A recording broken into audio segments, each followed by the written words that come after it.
All right, let's see. Uh-oh, unable to detect the camera. I heard the owl hooting. Come on, owl, work.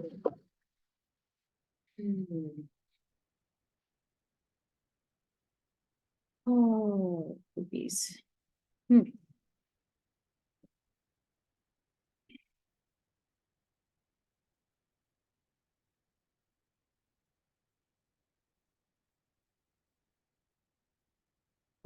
I see its eyeballs. Yeah. Oh, yeah, no. You like can't leave your car for like 5 seconds without.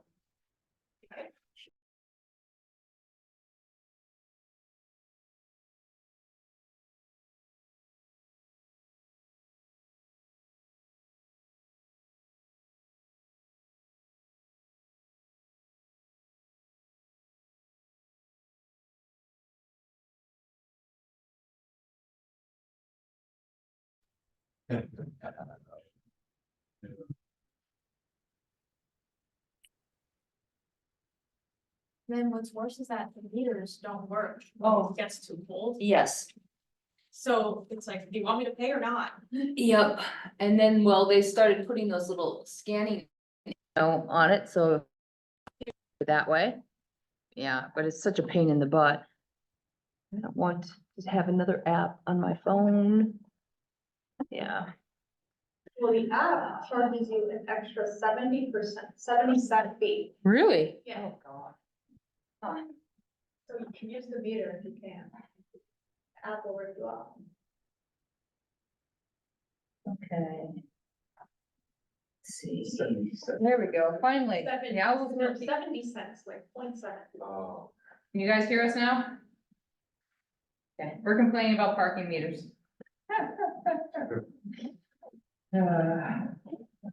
All right, cool, okay, so 2 more classes, hang in there.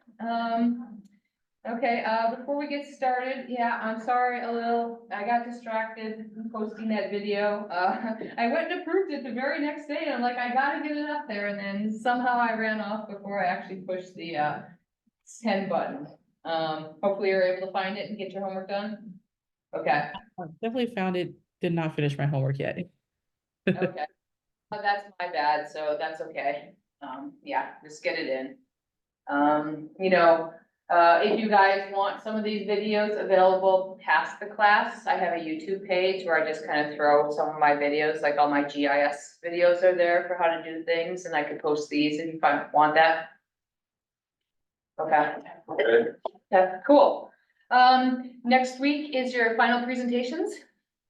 The MPP professors have all been invited. So Marie, John, no pressure here at all, and Greg. Just to see what you guys are up to and, maybe give you some feedback for your capstone stuff. So, I don't know, better than just maybe presenting to us, get some other people in here. So, and I envision doing that like at 5:30 and, about 10 minutes for each of your presentations. Last week, we kind of went over, what each slide should be. It's a rule. What I don't wanna see is, I stuck to the 10 slides, but you have 3-point font on your slide. Don't have a whole lot of text on your slides, so if you do have to take like 2 slides for something, go ahead and do that, so you don't cram everything onto 1 slide. But, still, it should be pretty minimal, what you wanna do. And, I mean, with the slides, you can talk, so not everything should be on your slide. You should be telling a story. And so instead of reading from something that's in front of you or staring at the screen and talking to people, just talk about what's on your slide, kind of, in as relaxed fashion as you can. We'll talk about it today as we're going over disseminating results. I know it's easy to say, but it's hard to do. Especially if, you don't like to do public speaking and stuff like that. But, you will be very busy doing public speaking. Yeah, Information officer, so. in that class all week. Yeah. Yeah, Uh-huh. that's pretty cool. Have you learned anything about disseminating information to the public? Oh, kind of a lot of stuff that we talk about has been like spoken in the program, you know, but you know, use common vernacular, like words and vocabulary that's local to the community. And being just the more practice you do, the better you'll get. Yep, yep, more practice, yeah, avoid jargon, basically. Yeah. Yeah, okay, okay. Yeah, for today, you know, we'll go over some, you know, tips for communicating science. I will show you some figures and I want you to be ruthless and rip them apart, because they definitely have some problems. And some of these are figures that I have been given in the last week. And I'm just like, what were you thinking when you made this figure? But I want you guys to, you know, see what you find wrong in it, because it's helpful to look at bad examples and learn from them. You're like, no, I don't want to do this. And then I thought, I put together some Excel files, and we didn't get much practice the last time making charts, you know, and tables in Excel. So I thought we would play with Excel, and I'm gonna give you guys, this is the goal, the story I want from this data, and have you guys make charts to try to tell that story. Okay, and then, you know, we can walk through as far as how to do it. But I find Excel is just a program that, you know, you're gonna use over and over, probably in the future, more than SPSS. And it's just good to know how to do it. Yeah, okay, I would really like SPSS, like, the Yeah. last couple of weeks Okay, too. yeah, they're both good programs, but I don't know, when I did the Excel one, there was a lot of interest in that, and I'm just trying to give you the both flavors. Oh, Because, yeah, you have to pay for SPSS. Yeah, yeah, I gotcha. yeah, so, okay, let's see, alrighty.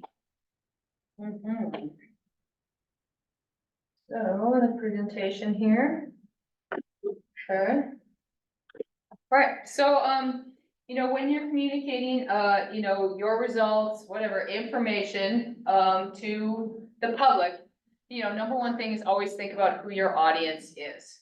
You know, am I presenting my information to the general public, which might not be as familiar with jargon? Am I presenting it to my peers who, you know, already know what some of these acronyms are, know the terminology? So understanding your audience is key. Will it be an interdisciplinary audience, where there'll be people who might define words a little bit differently than you do? Let's see. Oh, what's an example? Longitudinal. So when someone first came to me and said, you know, I'm doing a longitudinal study and it had something to do with health.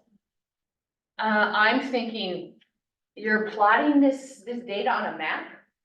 It made no sense to me, but in health world, longitudinal means time, over time, but that's not how I define longitudinal. So, you know, knowing your audience and knowing that maybe they don't know the same terms or define things differently is important. You know, identify the major findings. So don't get lost in the details. You know, as I was saying before with your slides, you know, put those big items up on there and then you can talk about the details. But you really want to hit the major findings. So, you know, I've been told, when you write proposals, you basically want all your good stuff in the first 3 pages. So like National Science Foundation proposals are typically 15 pages long.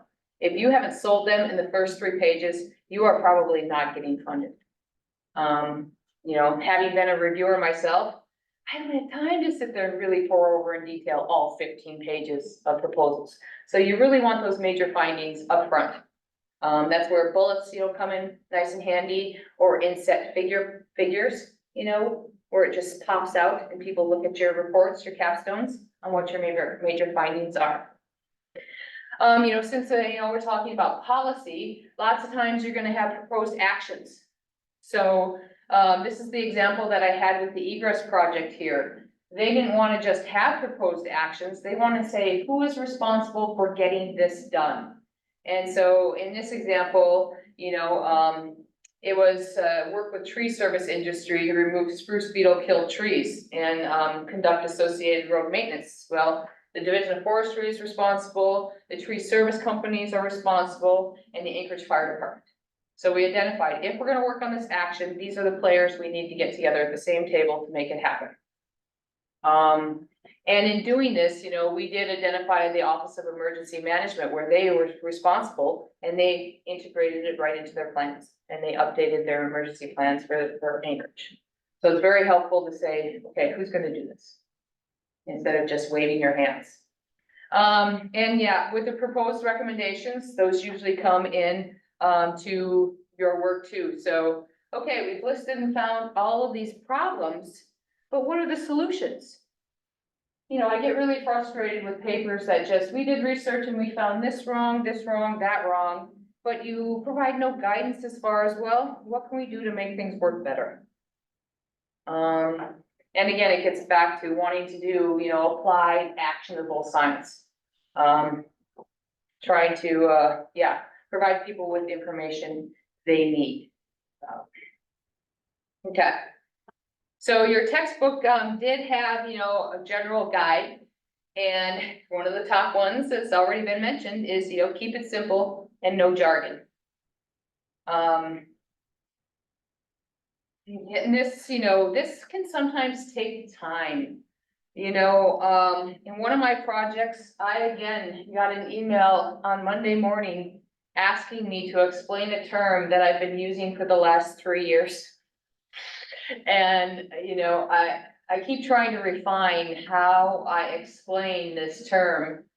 And I basically just had to go back to the drawing board this week and try to refine it again and simplify it and better relate it to people. It seems to be working better now, but really watch the jargon and keep it simple. And always give feedback. Feedback and be willing to refine, feedback and be willing to refine. Use active voice. Anyone know what this means? Active voice is like, it's like subject, verb, predicate, and it's like kind of different from the way people want to write academically. So like in law, it's like a big problem that people write in passive voice. So the best way I think I can explain it is like an example. So, active voice would be like, Jen went to the park. And then passive voice would be like, in the park, there was Jen. Yep. That's a good example. Yeah. So active voice, I think it, kind of almost being more direct into the points, saying, I am going to do this. I am going to research this topic, or we will be doing this, or we're thinking about doing this. Avoiding ing. Whenever in my writing, I see myself using something that ends in ing, I usually think, should that really be in ing? And usually you change it and it makes it more of an active sentence. So, it's more direct and to the point. Yeah. You can use ChatGPT for things like this. I was actually searching for some prompts as far as, revise this text to avoid passive voice, or revise this text to improve grammar and punctuation. So you don't want ChatGPT to write your whole essay for you, but you can use prompts like that and to help identify if you've used passive voice. And usually what you do is you put, rewrite in there, and then you do kind of Control Shift Enter or Control Enter, and it gives you a return. And then you can paste your text in there and it'll kind of rewrite it for you. When I do that, usually what I do is I have my original document open in Word and I paste it into a new document in Word. And there's the option to compare the two texts. And so that'll highlight where ChatGPT has made changes. So then I can see if I want to accept those changes or not. Because I just don't want to, blindly accept what ChatGPT gave me. I want to actually see what it did and then say, yes, I accept this. No, I don't accept this. So do people know how to do that? Okay. I can't see people online. Do you guys online know how to do that? Yeah, We're actually. shaking our head, we're shaking our heads no. Oh, I am. Okay. Half do, half don't. I can show you here quick. Let's see, back here. Get Word up. So you can, let's see. Just looking at this, I'll pull one up here. A document up. You guys can see my word. I can't see your images, so just maybe say yes or no. No. No, oh God. All right. See, I didn't share the screen and no one let me know. Dang it. Okay, so let's see, I'm gonna copy these two paragraphs here. That's one paragraph. Okay. Here we go. Do ChatGPT.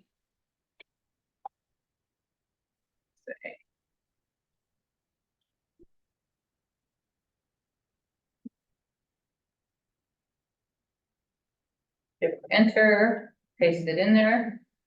Okay, so it's rewriting it there. I'm gonna go back and I don't really want to compare this whole document, so I'm just gonna paste what I copied in there in a new document so we can simplify this.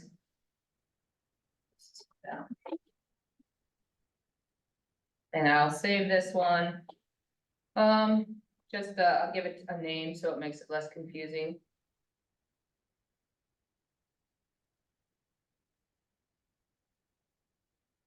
No original. All right, so we have Snow Original there, and we'll get our new document open. Take out this navigation. I'll go back to my ChatGPT, and I'm gonna copy what they wrote.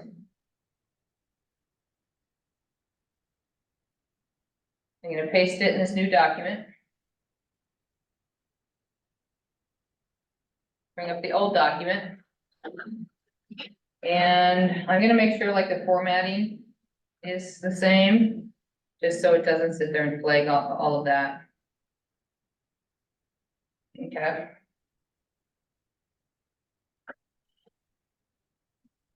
All right, so this document 2 is the new revised one. So what I'm gonna do is I'm going to go up to, I believe it's review, compare. And then compare the two versions. Or combine, I do combine, that's what I do. So the original document is Snow Original.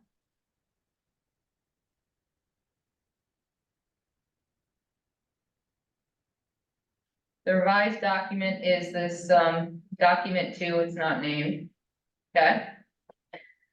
And then I hit OK. And so it throws it into a brand new document here.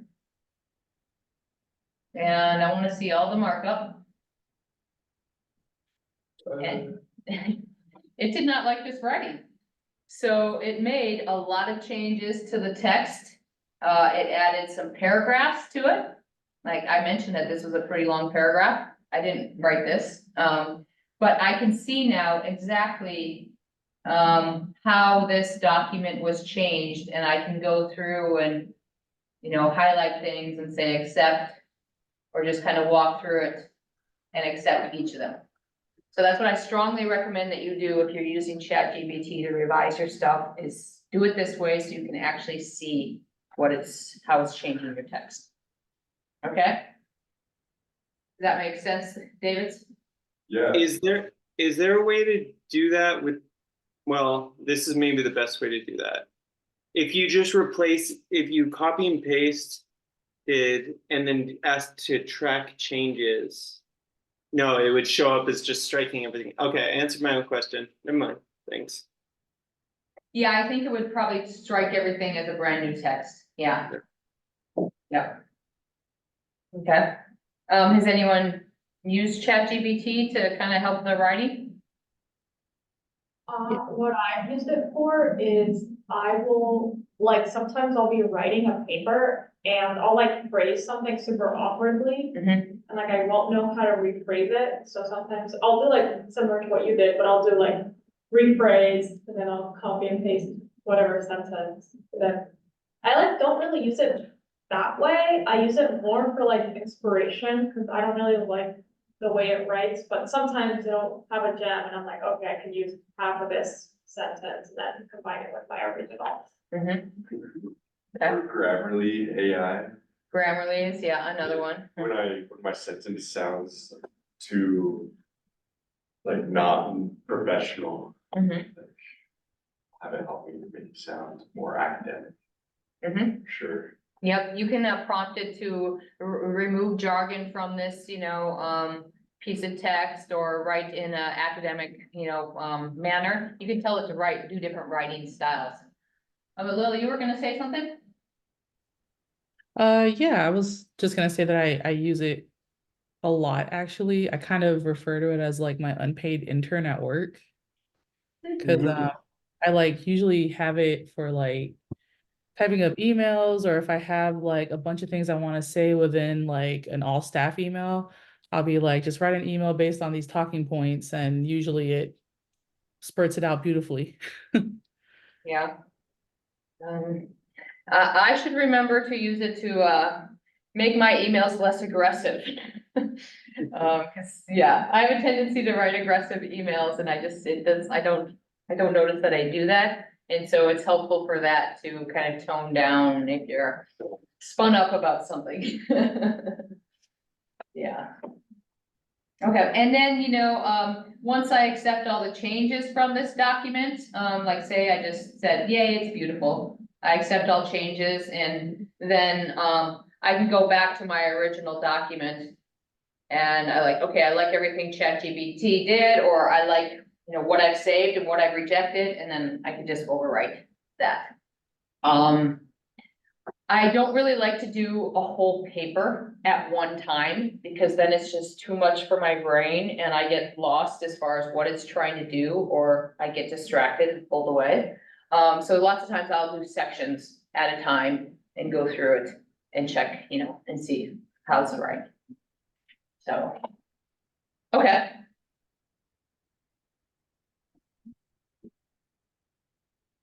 All right, so that's an example of using ChatGPT to help. Okay. Use white space and graphics to break up the narrative. So, I see people try to jam as much text as they can into a document, or, they'll have a figure inserted in there and the text is like right up to the figure. Yeah, if you're writing like a proposal and you're limited to 15 pages, but if you're not crushed for space, give some breathing room.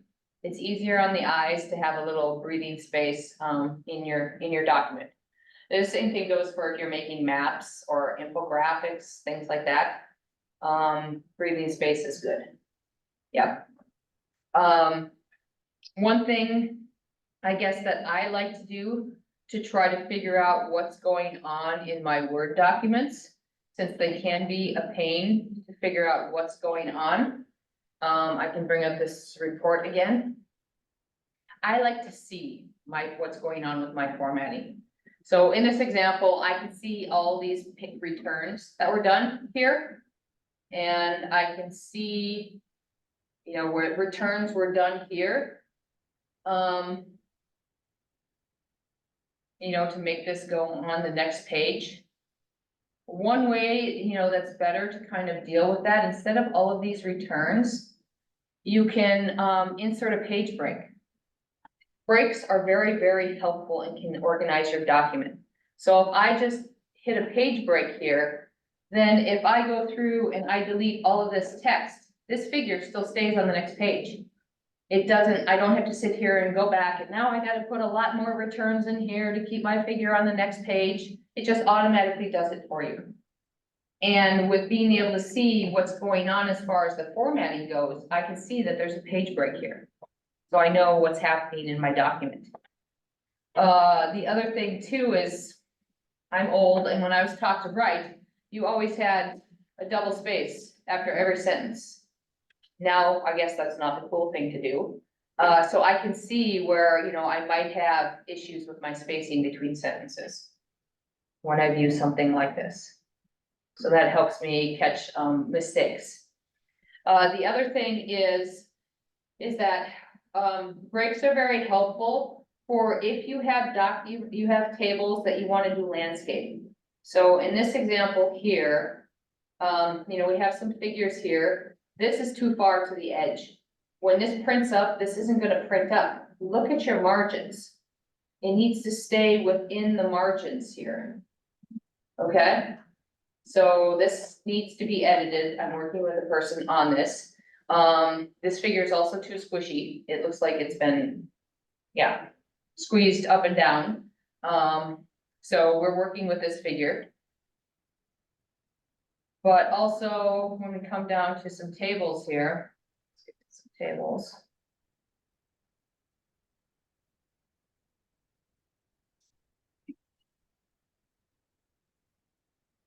Where did the tables go? Maybe it's a different document I'm working on. I think. Oops, document that I was just working on. This Beetle one, okay. So I'll show you in this Beetle one, which has tables, BLM report. Okay, so this one has some tables to it.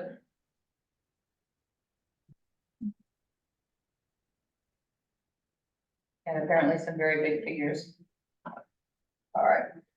So go down. Hey, where'd my Beetle go? Okay, so we have some tables here. Again, this table is way off. A trick with tables in Word is because I have this ability to see things turned on, I can see this X here. See this kind of X. If you click on it and you'll see you have a design and layout up here. I can go to layout and I can go to auto fit and I can make this actually fit in the margins automatically in your paper. Instead of sitting here having to go here and be like, oh, there it is, I can grab it, oh, and I can move it, I can grab it, move it, what a pain. I did that in graduate school and it was so bad. Yeah, I wish I would have known about just going up to layout and going auto fit. And you can auto fit to your contents, auto fit to your window, like that, and boom, it's nice and sharp and combined. So, that is a real time saver when you're trying to organize, your tables and your capstones. Okay, and all of these fit nicely on, portrait here. So we have some figures here. Now we have this giant figure. The person who did this before kept this as, landscape. So if we go to this in their portrait. And so they had this figure like this size. I'm like, I can't read that. My old eyes can't read that. And I said, no. I want this to be landscape. So this is where these section breaks come into play.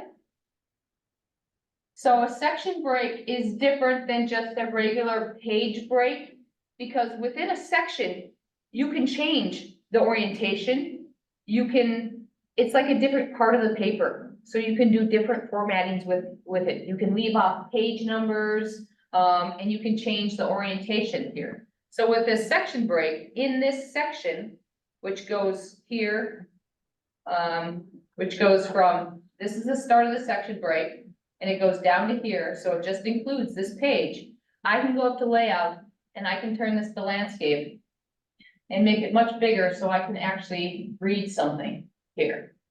So it's still a little small, but I can read that a heck of a lot better. And then I just go back after that section, turn it back to the portrait, and there we go. Okay? So section breaks are very, very helpful. That's it. And so you go to layout and in breaks, it would be, like this next page, this section break. Yeah. Okay, and the way that I'm able to see all of these, formatting options and see, I can see that there's an extra space, around here. I can go file, you go to options. And then you go to display and show all formats. So if I turn this off and go back, they're all gone. And I have no idea where my section breaks are or anything like that. Which, I mean, you might want for ease of reading, but when I'm getting into the details and getting ready to, show it to people, I like to see what's going on. Any questions about that? Anybody use section breaks or look at, their returns and everything in their document? Yeah. Yeah. Do you have any additional tips or tricks? Um, yeah, sometimes I do like a search and replace. Especially if it's like, for example, like those double spaces and converting them from 2 spaces to 1. But yeah, everything else you've mentioned, those are really good tips. Yeah, so what is it, control find, and then, yeah, I put just a space. And then you can go over here and replace. So this will pop up and say, I want to replace double with just a double. Then I can go through and replace and clean up all of those instead of manually having to go through and do each one. So, yeah. If you click this more, sometimes you want to make sure that you match only the case exactly. Like say you have wildfire and you have fire in your document, but you're really only interested in fire. If you do this match case, you will exclude wildfire. If you don't, you will get wildfire and fire and firefighters, if you spell that as one word, you'll get anything with fire in it. So, using these, search options down here to help narrow down what you're looking for is very helpful too. Yeah. All right. I feel like this should be like a mandatory class for undergrad. Listen, I would say so too, yeah. Yeah, it's just, yeah, so much time can be saved. I actually created one up at Fairbanks after I did my PhD, because, it was such a pain. I wasted so much time. Oh, well. That's why you get a PhD, to test your nerves, right? Okay, all right. Visuals should be used, to report key information and support major findings. And I mean, that's one of the things that I told you, when I get a paper, the first thing I do is I flip and I look through for figures and I look for tables. Because that's where you should be putting your key information, is in your figures and tables. In lots of like, say, journal articles, you're limited to say 5, so you gotta figure out what are the 5 most important things I want and try to get them in the tables and figures. That's passive voice. That's like a really good example. Yeah, I should say use, yeah. I'm bad at it too. Visuals should be used to report key information and support major findings. How would you change it? I would say use visuals. Yeah, use visuals, yeah. Yep. I moved around a lot in high school and missed the grammar class, so it explains a lot. Technical information can go in an appendix. So say, for like one of my papers, the reviewers want to see all the histograms of all the data used. I'm not going to put that in my paper. It's going to be an appendix where if you really want to geek out on data and you want to see the histograms, go for it. For those of you doing surveys, interviews, the appendix is where you put your instrument, your survey instrument. So people can see what questions you ask, the order you ask them, things like that. So technical, difficult stuff that takes up a lot of space goes in the appendix. It's always good to state the limitations and biases. Well, from what I've seen of you guys' writing, you're good at doing this. At one time I got a little cross with Fish and Game Division of Subsistence, because, I didn't fully explain the limitations of harvest tickets in Alaska and their work. And so it's really important to make sure that you state the limitations and biases. It doesn't always make the paper weaker, but just lets people know what you can and can't do, with your results. Provide only the necessary background about an issue. So, don't go wandering off the reservation. Is this really needed to set up the story that you're gonna tell, your results? We already covered, put your major points at the beginning. Be consistent in font size and indentation. I see this a lot in papers that I get from students. They'll sometimes indent a paragraph, sometimes they won't indent a paragraph. think about your figures and your tables. I will see Arial in tables because usually that's the default in like Excel, and you're pasting a table from Excel into your Word document. So then suddenly your table has a different font to it than what your text does. And figures too. Figures is Calibri or Arial. And so people will take a screenshot of their figure in Excel, but it doesn't match the text that they're writing in Word. So, really try to pay attention for that. And like I said, always, get someone else to look it over. Nothing like a fresh set of eyes on something. And these are things that I, try to follow too. I was doing some, searching, in the literature and this, Institute of Health. And they put out, these 10 simple rules for some innovative ways to disseminate research other than the traditional, oh, I published a book chapter, oh, I published a journal article, posters, presentations, think outside the box. So I like this, remix traditional outputs. Has anyone heard of infographics? Yeah, Yeah, yeah. David, California David, have you heard of them? I feel like I've heard the term, but I feel like something they use in like news media. You Yeah, talk about like infographics. It's like a if I can find some here quick.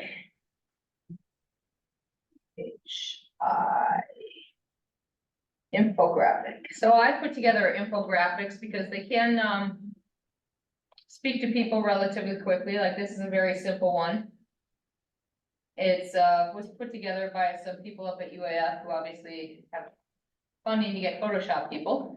But it's looking at, radio collars, sampling, and citizen science. So they're trying to do different sampling methods to measure caribou abundance. And just relaying to the public, we're using collars, so you might see collars on animals. You might see people driving up and down the Hall Road, up to the North Slope looking for caribou. And they also, do you want to participate in citizen science? Do you see caribou? Different ways of figuring out where the caribou are. So this is an example trying to talk about a project. This is more, I can't even use oh, I can't open PDFs anymore on my computer. It's really sad. This was one more talking about, some work on the North Slope. I usually, since I don't do,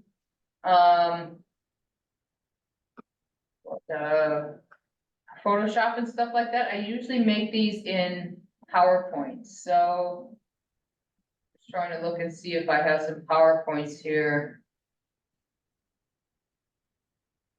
Or if they're all PDFs that I can't really open.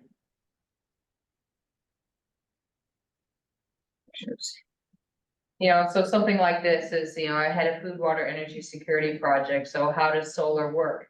People were very interested in using solar to try to heat the water in their house. Because in rural Alaska, you just can't be throwing up solar panels that dump into the electricity grid, it'll blow it up. And so, but if you can keep your solar on your house and maybe use it to heat your water, then that's a potential option to help people save money. So this is, another example of infographics. Okay. Yeah, go live, so, science festivals, things that happen in the community, there are various events that happen around town, think about going out to those, as a way to disseminate your research. Here, there's usually like a wildfire day around May 4th, so I go to that, just interact with the public, rather than just going to a conference. The community councils, like I said, think visual, people really, really are visual, so if you wanna put together YouTube videos, things like that. Respect diversity, definitely. And just keep trying, keep trying, keep trying. So, it's okay to be dorky. That's my philosophy. It's okay to be dorky, make fun of yourself. And so, yeah, I actually have some TikTok videos, because I was told that, Facebook, is for old people such as myself. And in rural Alaska, TikTok is pretty popular, but it can be tricky with various accounts. So, and I mean, it can work. Let's see, where's my TikTok account? So, I made just a TikTok video of me running around in an ostrich costume, just to try to get attention from residents, about one of my projects.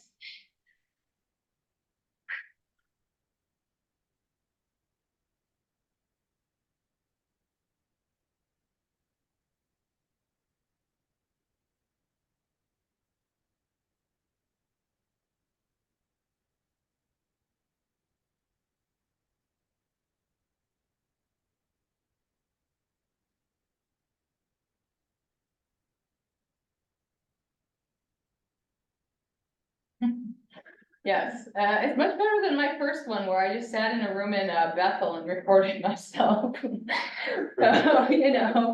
yeah, just getting creative. I mean, I actually then went to the school in Kotzebue and for cancer education, they're like, "You're the TikTok lady." No, no way. So maybe they have no idea what my TikTok was about, but at least maybe advise me some coolness with the younger people in the community, so.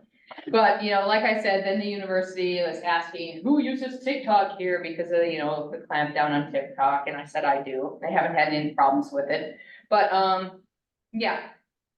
Just try different venues to reach your audience. I do have to say, like I mentioned, it is kind of tricky with, social media accounts. Like I use my Facebook, for a lot of my work, and someone did not like my Jack Nicholson man boob picture that I had for my profile, which I had for a long time. I really liked it. But people said, I can't really trust you when that's your Facebook profile picture. So I was forced to change it to, a typical Alaskan holding a salmon. So, people accepted that picture.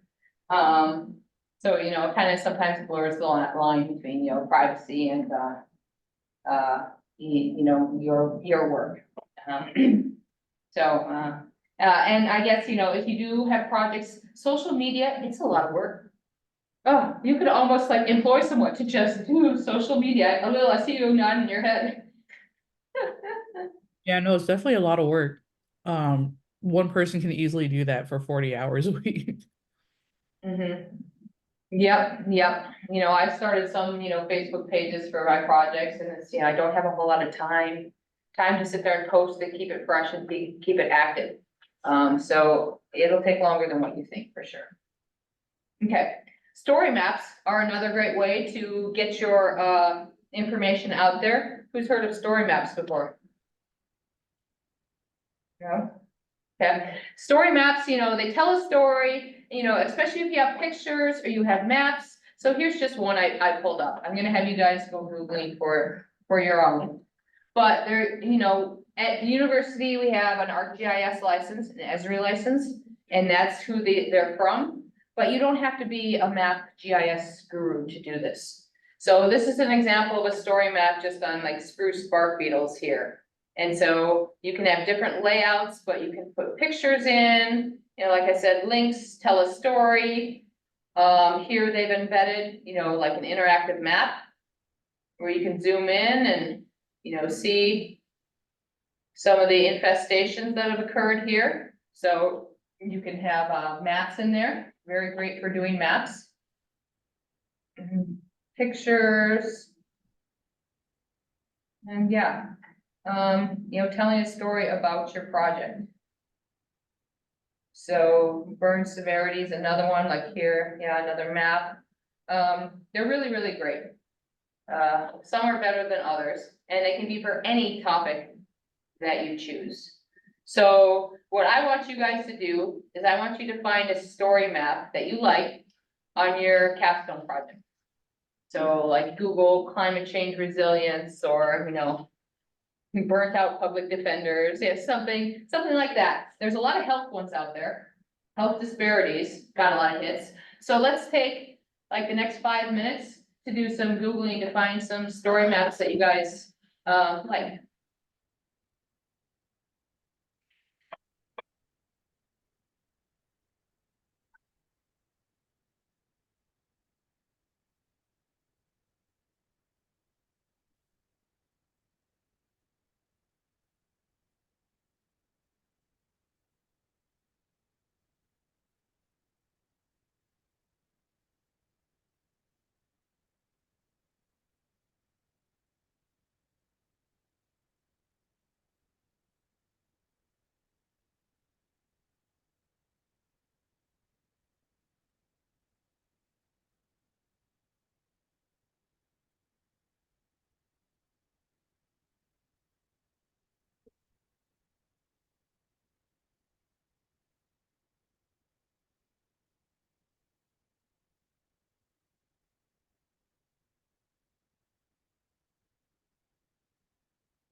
I guess I forgot to say, one way you can tell that they're story maps is they usually start with this storymap.arcgis.com.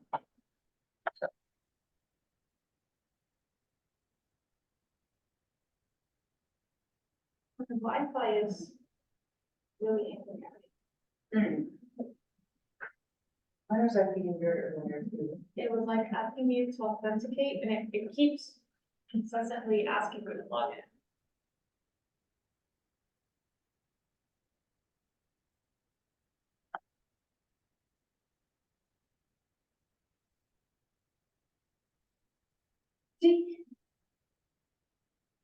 Yeah. You could try forgetting the network and redoing it. You ever looked at it and see? This is a story map. Not story map. They usually start with, it says story maps. That is a nice website, but it's not really a story. There's a good one about the Swan Lake fire. On that. Oh, yeah.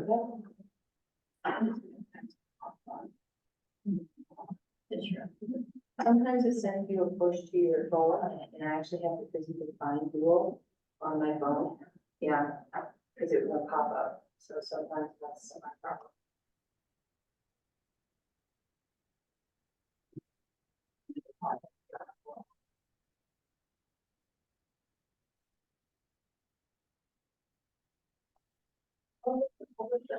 Justice.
People need more time?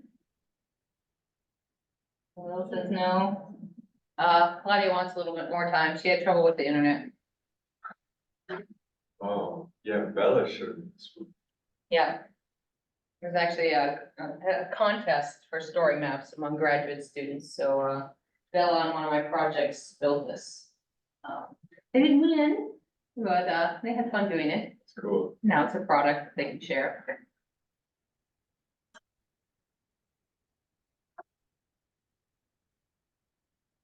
You put audio in it, yeah.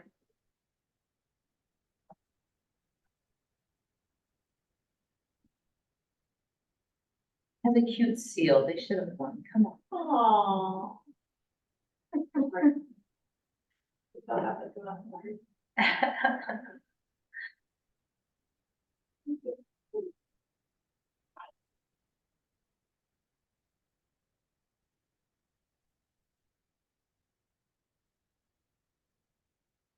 That is a lot of fish, that was a smelly mess, yeah. Guessing that was dog. You took that photo. See. Ton of fish.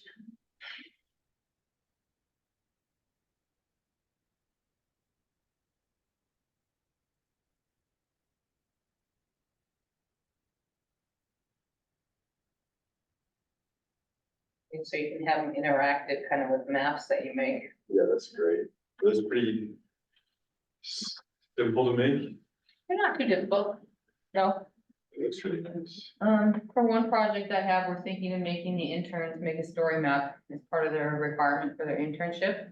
And so it's pretty straightforward and easy to do. The hardest part is figuring out the content. Yeah.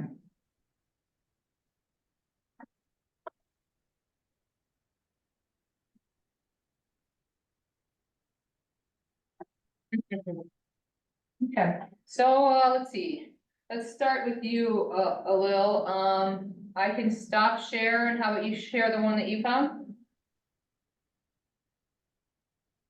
Yeah, sure. Just let us know what you liked about it, or maybe didn't like about it. Yeah, okay.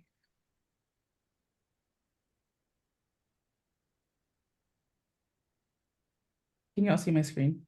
Yep. Okay. So this one I think I accessed, yeah, through the World Health Organization. And I liked it well because it relates to my capstone. Um, and I think just from like, and I'm probably going to be speaking from like a communication perspective, but I mean, I do like the use of, the photos that were selected, and the way certain texts are highlighted, like kind of like pulling out these questions that make you, think about the topic, even pulling out this pull quote. Um, and I thought this map was pretty cool. Um, yeah, so mapped 13 nomad ethnic groups and 156 nomad sub-ethnic groups. And I was kind of like wondering like how this is implemented, right? And I'm assuming like there's a whole process. But I just thought it's nice to be able to like see all this information in an aesthetic view rather than just simply like a white paper that's like 50 pages long. And so, yeah, there's like all types of photos, different angles, different like subjects. Um, and there's like also another map here. This one I kept accidentally like zooming in and out because I wasn't sure how to use it. Yeah. Um, Yeah, you can geotag photos and stuff like that, which looks like they've done. yeah. So I don't know. So this is the part where I keep getting stuck because I'm trying to scroll, but it's okay, here we go. So, but yeah, there's just so many resources all in one place. It's really nice. I think for the most part, like when you think about like communicating things, like people love the electronic distribution of it and just the um feasibility and just how easy it is to push it out there real fast, and still be able to reach like a wide audience. So It's interesting, this appears to be, in Africa, and I'm wondering if people have fast enough internet, to load something like this. Who is their audience? mhm. And do they have, yeah, the internet connection? Probably people outside of Africa.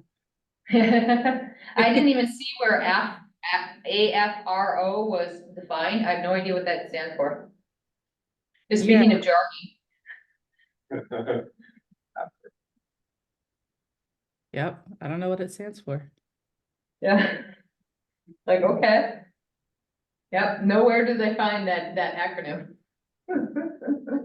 But no, yeah, I agree. Those maps. It you can might zoom just be in. it might be a prefix, as in like Afro-Cuban or Afro-Funk or just meaning Africa. Okay, cool. Yeah, no, I like that. And then, just thinking about your project, I mean, you can make maps of the anchorage and have on there, different, say, characteristics of vulnerability by the census block area, showing whatever income, people without cars, English as the second language. You could show kind of say factors and how they're spatially distributed, when you're looking at, say, health disparities. Yeah. Okay, cool. All right, how about California, David? Why don't we have you share your screen and what you came up with? Sure.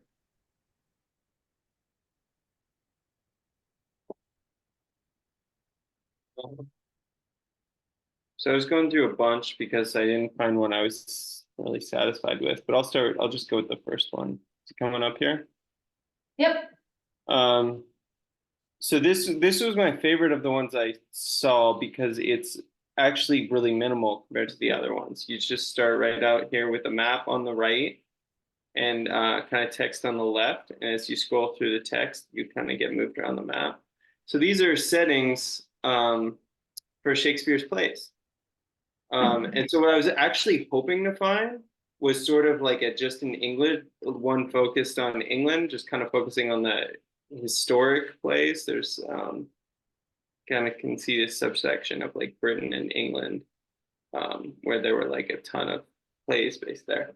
But nevertheless, this one's pretty cool. It's got this like really okay, so things I like about it, not that much text, pretty maps. The pins I don't think are the prettiest. But the map itself, the base map, I think looks really nice. I think it would be better if it talked a little bit about the plays. Mhm. Just for the ones that like, you're not familiar with, or maybe you're not familiar with any of them. And something I really want to see in story maps, and that I'm not sure I've ever seen, but I think you could, is to have like a time element. Like when I think of story, there's definitely this idea of it developing across time. And in other kinds of maps, you can have a time element. Like basically you like move forward and backward through time and the map changes. And that's kind of what I would want to see in a story map. So I don't know how to do that, but I think that would make for better story maps. Whereas this one, like it's got spatial dimensions, but what it isn't accounting for is that these plays are set not just across geographies, but across time. It's not showing that, and it would be really cool, especially if Yeah. like the base map changed across time too, because they like this is a political map, and political maps change across time. Okay. Yeah, you notice that this layout is different from the one that Lil showed, and that's kind of a decision that you have to make when you go in to make a story map, is they have different defined layouts. And some of the layouts allow options and others don't. So this one could have been where it didn't allow to have any type of time slider to it or something like that. They've gotten more flexible over the years. But when you're doing a story map, think about what elements do you want, and then pick the layout that's gonna allow you to do that. But yeah, they could have even colored the little pins different colors for the different time frames. Like, I know nothing about Shakespeare, but like the different decades or something when his plays exist. Yeah. Yeah. Cool. All right. Yeah, it's a different layout, and yeah, I like that one too. I think it would be cool to have like the audio with maybe some of the famous lines from the plays. Yeah, one of the other ones I looked for that I thought would make a cool story map was like the Lewis and Clark expedition. And the one that I found for that, the map part was really unimpressive, but it did actually have audio. And these funny photos, maybe I'll just share the screen again. These great photos of like reenactments, which I think are kitschy, but like kind of cute. Well, it's not gonna load. Okay, here we go. Oh no, this is a different one. There were two Lewis and Clark ones. It's the listening adventure. Yeah, so I thought it was cool to include audio. I personally don't really like audio. I find it impatient. I like to be able to like look through text and look for the parts I'm interested in instead of having to listen through. But yeah, I thought this picture was funny. It's a historic photograph of Lewis and Clark, and it's Sacagawea. Really? I'm kidding, Wow. not mixing up my famous Native American women. Huh, there's so much development in the back for. Oh, no. No, look at the high rises almost, I don't know. I think I see a phone in one of their hands. Huh. That guy's got a digital watch. Interesting, huh? I mean, it's the coast, the coast got way developed before Idaho and Montana that they traveled through, huh, interesting. Yeah, park interpreters dressed, okay, that makes some more sense. Okay. Okay, cool, I saw some audio there, yeah, uh-huh. Okay. I thought the map on this one was really unimpressive, and I Yeah. don't know. When I go for a story map, I want a map, you know? Yeah, like I have no idea where that is. I would have an inset saying, where in the heck is this within the US? Yeah, I don't know where Sand Island is, sorry. Yeah, okay. Awesome, cool. Are you guys on the Zoom or no? I'm not, I can join. Or you could, yeah, email me quickly. Your maps, but, yeah, story maps, they come with your Esri account, so they're pretty easy to do. I had some undergraduates do it when I taught the GIS class, so do you guys wanna show yours and? Fine, Yeah. okay.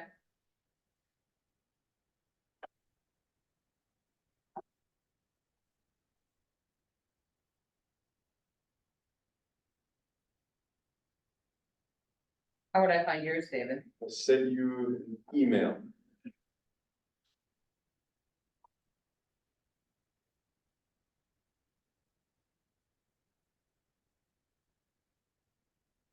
No, but also if you search up story map of erosion in Alaska, you'll find this great story too.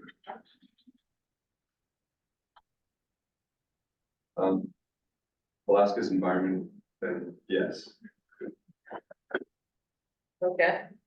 Yeah. All right, so walk me through what you liked with this one. I really like the title and the first statement. That's a lot what I'm looking at right now with my current research. I've seen this story map a few times before, actually. Yeah. I like the author, like credible source, Mm-hmm, and then, you scroll down, it'll explain the background a bit, and that map's pretty important. It shows, just a little risk, red is really bad. You see like all the communities. They identified 144 communities in Alaska mm-hmm. as, This could be better than 1, 2, 3, that's not very descriptive. yeah, I agree. But I like that. Yeah, when they get down into their, how they found it, how they did their risk assessment, like Mhm. later on. Okay. And a lot of those Ooh. sources are pretty nice. I always like these things. I think these things are cool where you do have change. And so you can use the slider back and forth. So historical 1951 compared to modern showing erosion. Those are pretty neat. Yeah, So that's a good feature of this one. Yeah, that tells like a ton of info Mhm. too. Yeah. Okay. And then you keep scrolling down. You see the community dashboard, the Mhm. risk assessment. And you can click on these and, yeah, information pops up. Yeah. So, yeah. Yeah, those are great. I think it shows like where they're getting their funding from, I think. There's good info on each of those. Huge dashboard here. Wow. Okay. And then they had a few like different engineering firms or companies take a look at these communities and then assess them all and then create plans for them. Mhm. And then you scroll down planning. I like that they added the community plan library, which redirects to the state Mhm. plan library, I think. Okay. Yes. And then, so you can look up all the plans for all those communities that ever existed. This is yeah, it's got a lot of, Good a information. lot of good information. Okay. Yeah, it's got a lot of different components to it going on also, yeah. All right, I like that one, very good. A lot to put together, man. Okay. How are you, Claudia? So I found one that relates to my capstone and I thought was done really, really poorly. Okay, And then I have one that doesn't relate at all, but I thought it was done really, really well. So I'll try to share both of them. okay. For no reason, because I forgot I can't share my screen on here. All right, I'm just gonna put that in the chat. Hmm. This is the one I hate. This is the one you hate, okay. Well, I don't hate it, I just feel like, well, I do hate it because I feel like it's lacking a lot. Crime incidents in Alaska. Okay. Spatial and the patterns behind different crimes in Alaska, all right. First, this is, yeah, horrible projection of Alaska, but, okay. Crime rates in Alaska. Okay. That's going down. What the heck's the difference between these two? So the left one is all crime and the right one is violent crime. And this looks like, I don't know if she was the one who made this figure or not, Mhm. but right away I had the same thought you had, that it's not really clear which one's which. So that was my first gripe with it. I'm sorry, I feel really bad for whoever this is, that was supposed to be there. Yeah, I would have made these different colors. Because then probably it would have maybe popped to look at the line. One of the tricks that you can do is you can change like maybe this text to match the color of the line. Okay. So, you know, this was green, then maybe this text should be green. And if you made this pink, then that could be pink, and this trend line could be pink to say match. So that's one thing that this person could have done. And it looks like just a giant JPEG. Yeah, they could have put them stacked on top of each other, and then they could have gotten rid of this duplicate axis here. Yeah, okay. All right. Different types of crime there, okay. See, I'm looking at these, but I'm kind of missing the story, I guess, with it. It's like, what's the take-home message, Yes, you know? and then it purports to be a spatial analysis, but this is their one map Okay, that they have. And it's just like dots of the different communities, and if you click on them, well, I don't know where Ingrid went, but yeah, so you have to like know how to read it. But basically you have to click on each individual community and it'll say like number of incidents per crime. But her analysis earlier was doing stuff like per capita, so per 1,000 people. And having to go I don't know how other people feel about it. For me, having to go one by one and just seeing raw numbers Yeah. doesn't really mean anything, especially since Anchorage is gonna have a lot more people than Wasilla down the street. Yep, So, yep, exactly right. They could have used like a chloropleth map where you had per capita and shaded different colors, to show in comparison these instead of just purple dots. and later in the article, she talks about how this analysis talks about like clustering, so it's like clustering of different types of crime. Yeah, And I think it would have been really cool for her to do something like literally that Yeah. on her map, but she didn't. we do this in my GIS class. We use crime data from Chicago because they actually published a lot of their crime data. And we look at hot spots and cold spots and the effects of freeways and stuff like that. So yeah, I mean, this person could have done that. But Interesting. Oh, what the? Okay. I don't know, I was really disappointed, and then I like got distracted and like looked this person up, and they like got a master's in GIS from Johns Hopkins, and they have this really fancy job, and I'm like, well, I hope you didn't send this in. Huh, interesting. Well, 2000, I don't know, the middle of the pandemic, so, I don't know, I don't wanna hate on her, but, okay. And then I'll send the one that I really, really liked.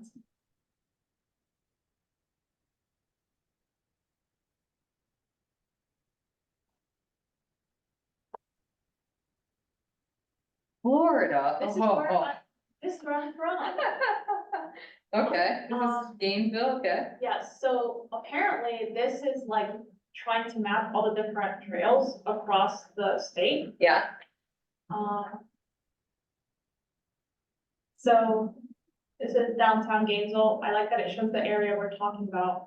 And I really like this because you can see the actual green trail, although green on green yeah, is probably hard to read. yep. And the little window is cutting off the end of the trail, so the trail ends Yeah. at Hawthorne, it's like cutting off half of Hawthorne. Yeah, But if you click on those little things, it takes you right to where to park, which I thought was kind of cool. Hmm.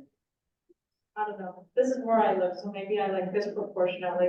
I would like this picture to change so I could see the Yeah. parking locations, how Oh. much space is there, you know? Yeah. This is nice because people can be like, all right, if you have handicap, okay, this looks like it's wheelchair accessible because it's paved, you know? Yeah. Mm-hmm, okay, Then this is like another one of the trails. okay, And then they had a section on trail amenities and they talk about the bike repair stations and the water fountains.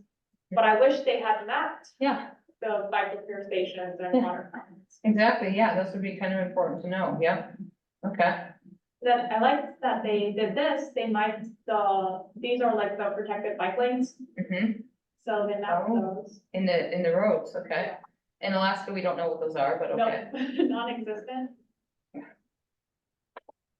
And then they mapped this bridge. They just mapped like this, they started mapping random landmarks at this point. okay. Yeah, it's not like a guided tour at all, it's just, okay, it's smattering stuff, And I okay, wish they had done like, if they were gonna do the landmarks, I wish they had done like, how do the landmarks connect to the trail Right. system, they do. Yeah. But I thought I really like the parking. yeah, that's neat. Cool, all right, neat. I mean, you can go back and be like, I can build you a better story then. Okay, cool. All right, so that's story maps, presentations, like I mentioned before, the standard presentations, don't put all your slides, your words on your slide. Really think about the story that you're trying to tell yourself and use that as a way to organize your presentation. What do you want the audience to walk away with?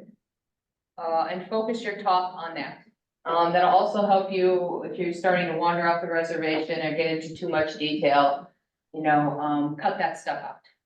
I find, this gets into, don't read your slides, don't read your notes. I was at a conference today and, don't stand there and read to me. I can read the slide just fine and dandy.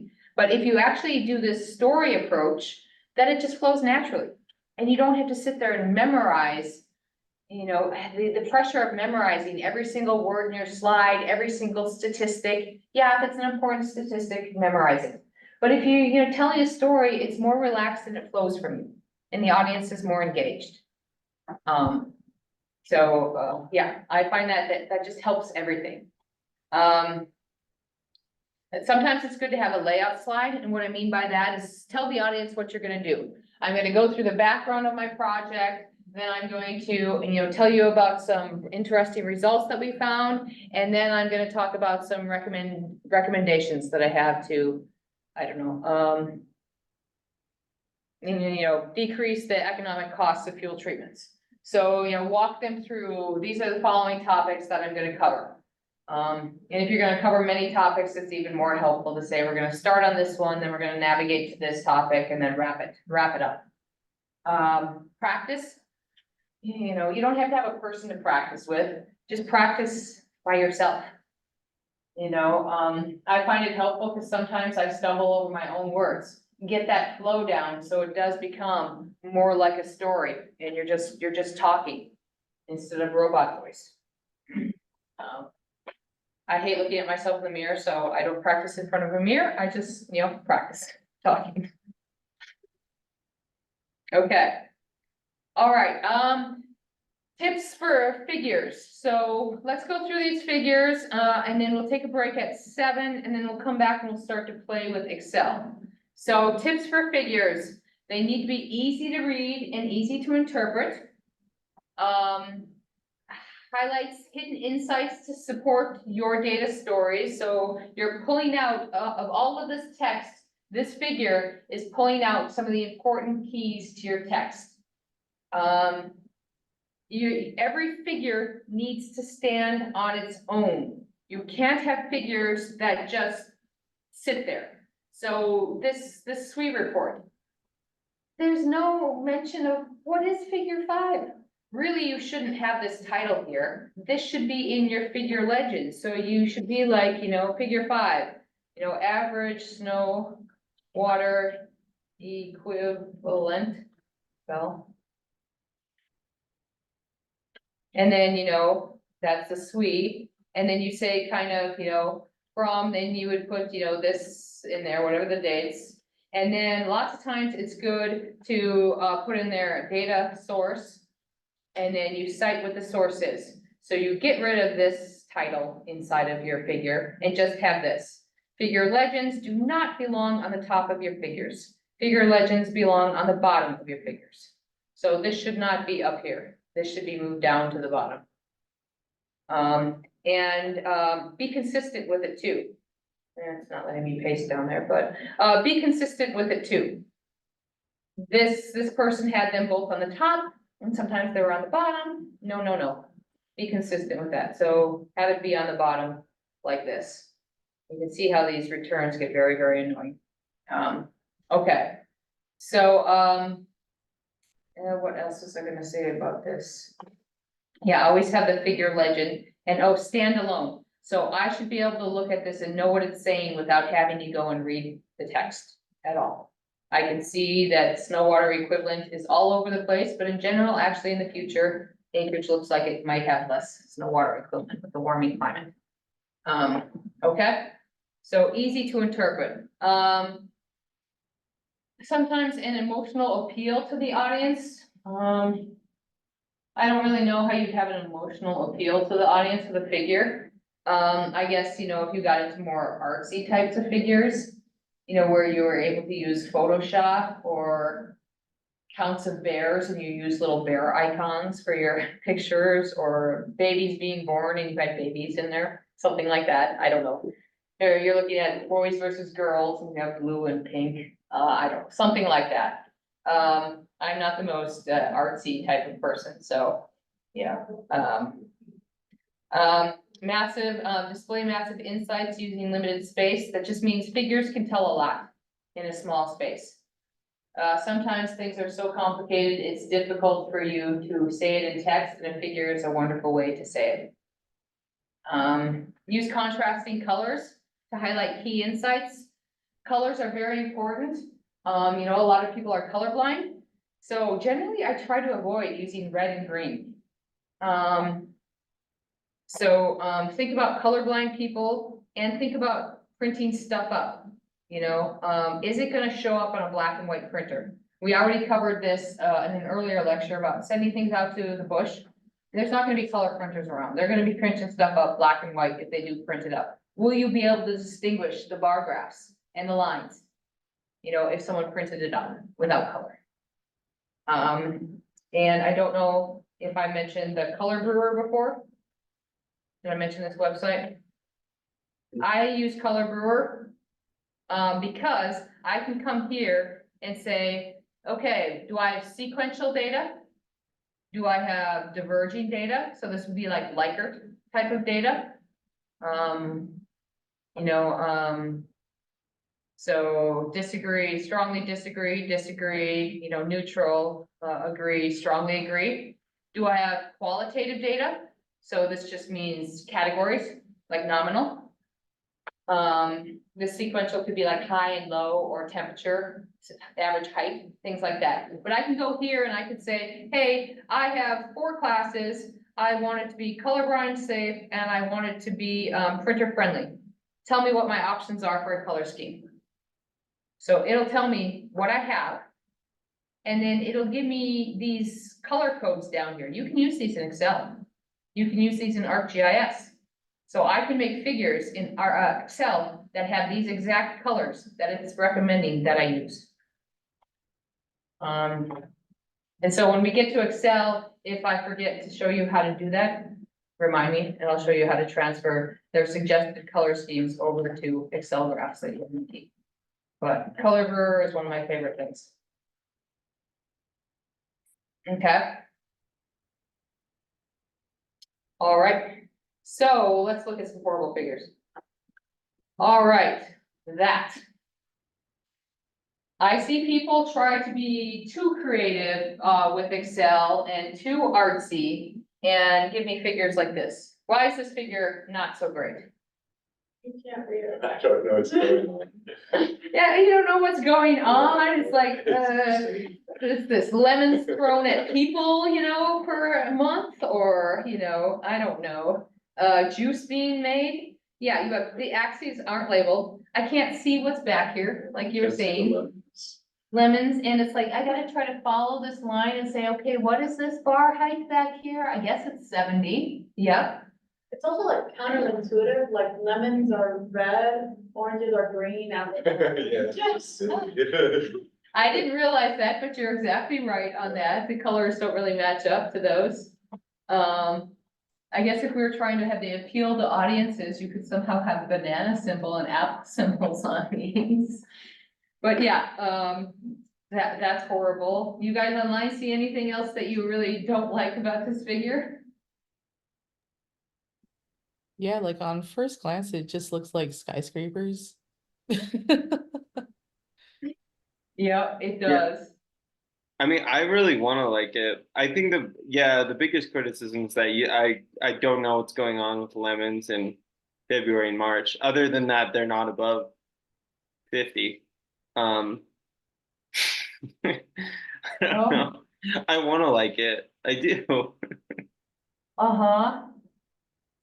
Yeah, I like, I have to really look to see, yeah, you're right, they are below 50. I mean, maybe if they put these over here. So Yeah, it- like labeling the two ends of the axis would be cool. But yeah, that is a problem. You can't see stuff. Yeah, so I in general tell people to avoid these kind of charts, even though these 3D ones look sexy, you know.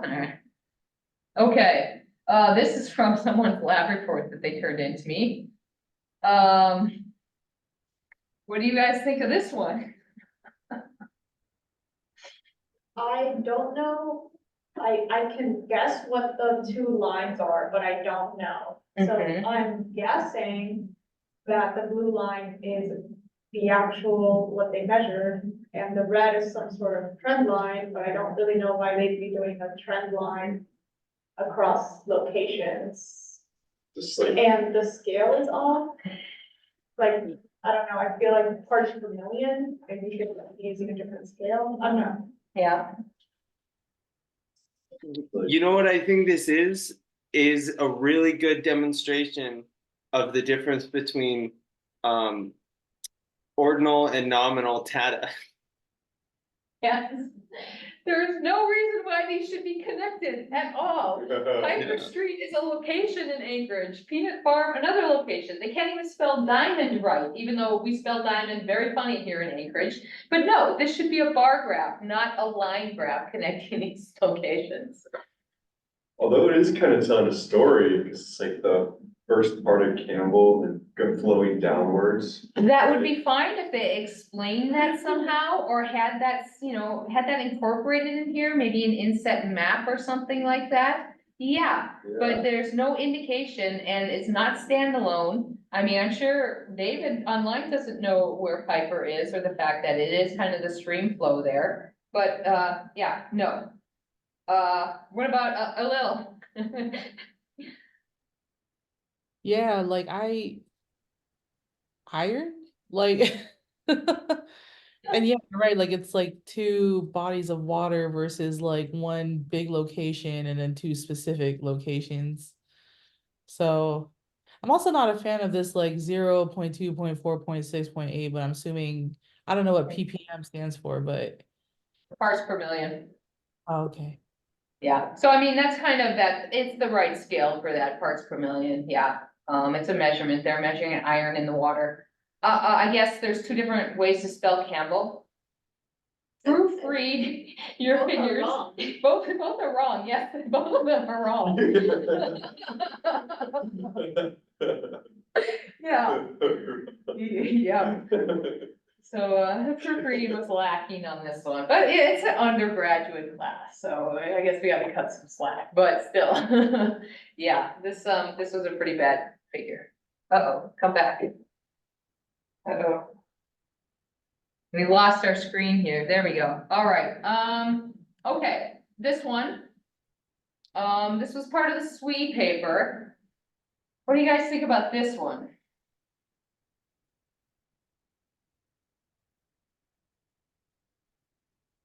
I think it needs a legend, just tell me like what it is, like I'm assuming it's like sweet projections over time, but I wanna have it spelled out. Mhm. Yeah, what is sweet? Yeah, what is SWE, yep, Yep. Anything else, any tips for improvement? I mean, days since what, I guess, there's always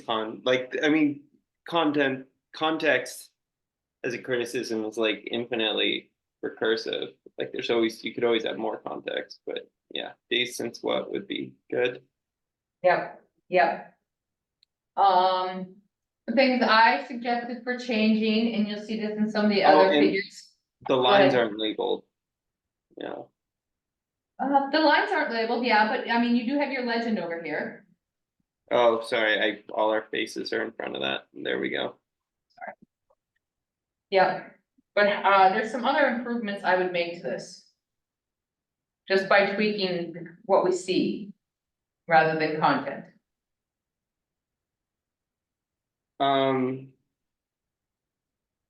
Yeah, maybe an explanation of how they got the 2063 to 2064 data. I'd be curious about that. Okay.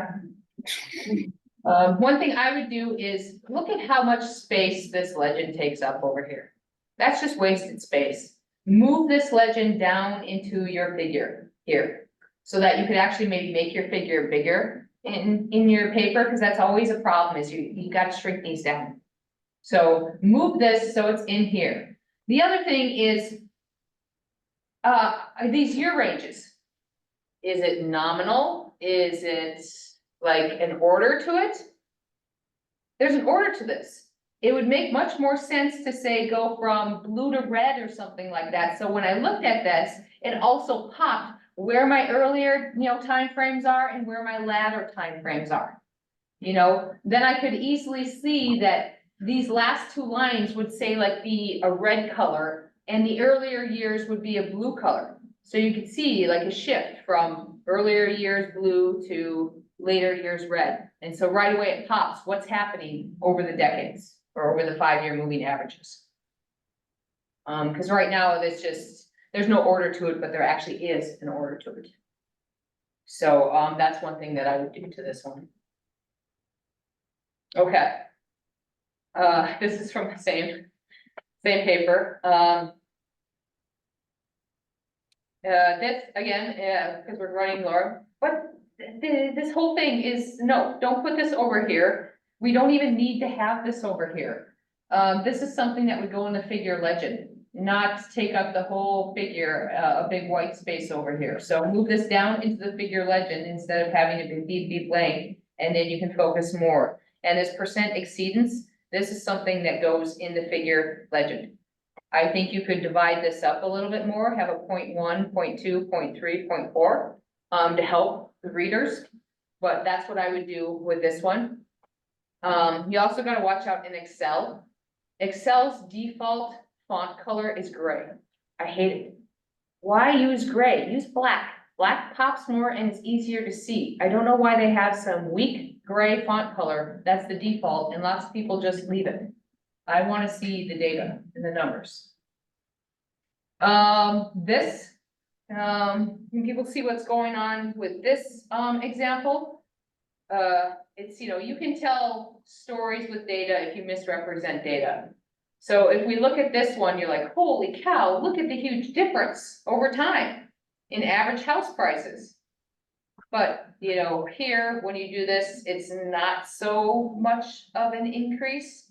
So just think about, what are you trying to say with your data? This makes it look like it's a huge giant increase over time, when maybe it's not as large as it's seeming.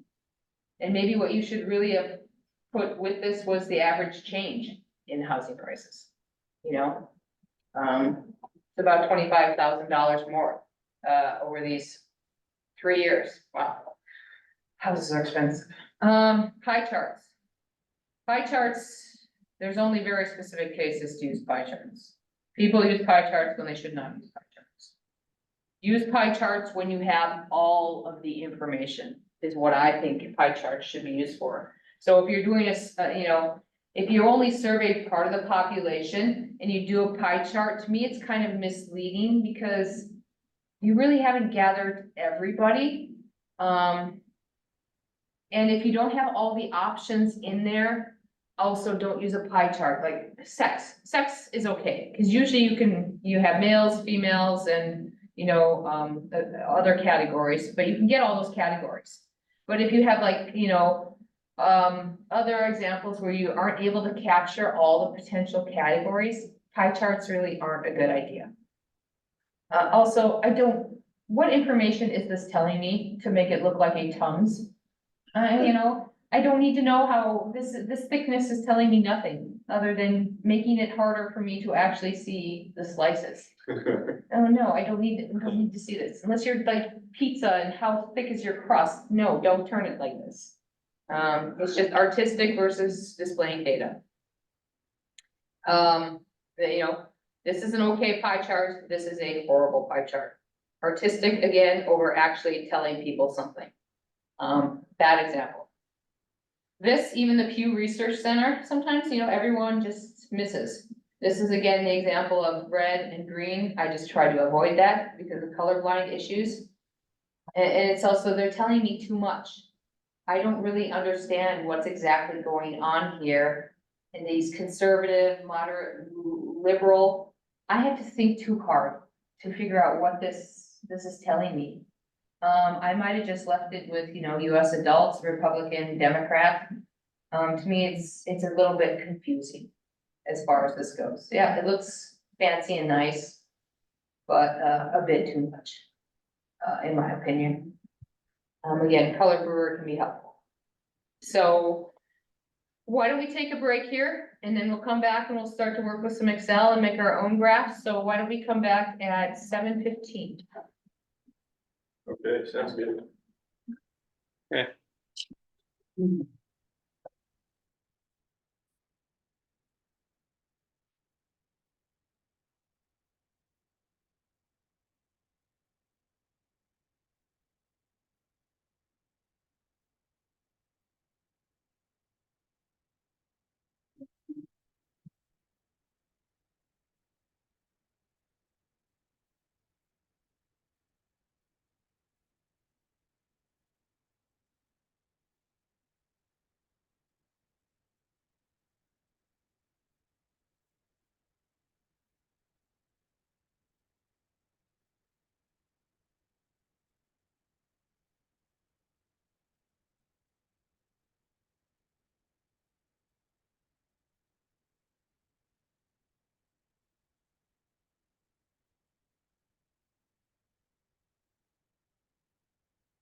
At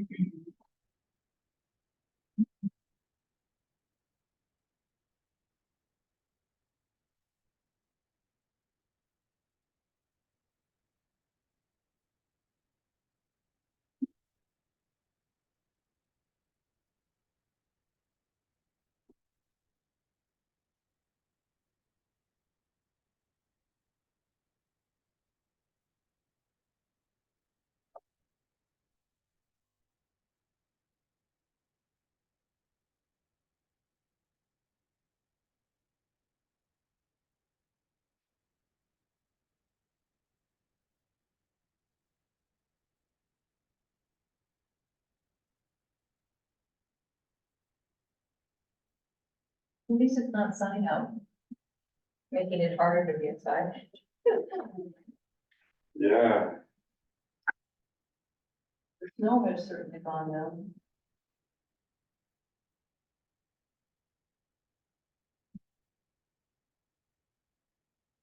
the days are so long now. Yeah, but I noticed it still stays dark quite a bit in the morning. I don't know. When I'm up at 5, it's still dark. Yeah, okay, I'm not up at 5. You know it's summer when you get up at 5 and it's light out. Mhm.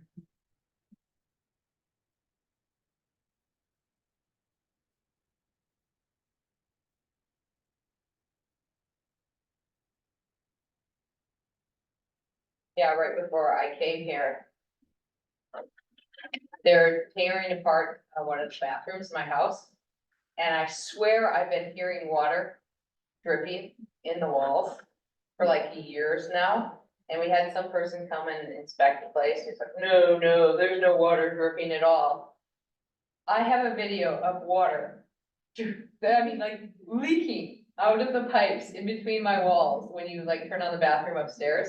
Whoa. Yeah, it's been pouring water in between the walls this whole time. I'm like, I knew it. They had no idea what they were talking No clue at all. about. So it's like, oh, I guess all that wood needs to be replaced, all that piping needs to be replaced, like, oh, God. Yeah, we discovered an issue at our place. All the water goes into the same pipe, which goes into the ground and gets clogged sometimes. Mhm. So all the toilets, the laundry, the shower, sinks, they're all connected at the bottom. But it got clogged, right? Yeah. So we get the laundry did its thing, sent all the water down to the pipes, and then all that water that was stuck there got turned back into our shower, Yeah. you know, so there's like all this like water and fluids that were in the toilet, like flowing back up in our shower. Yeah. and Back in the toilet, yeah, it was awesome. Yeah. Well, let's see, don't know if I have the picture, let's see, pictures. Pictures, Tanana, oh my goodness, poor Tanana. Let's see, is it on here? I had a food, energy, water project in Tanana. And the day when I got into Tanana, it was not pretty. Let's see if it pops up here. Downside of Google, it takes so long to load.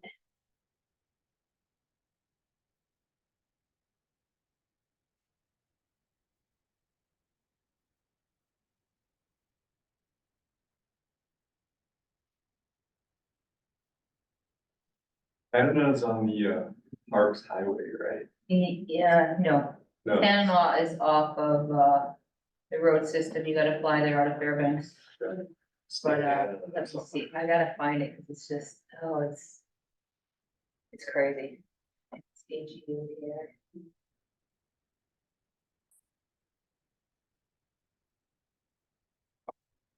Oh, I can't freaking open. Oh.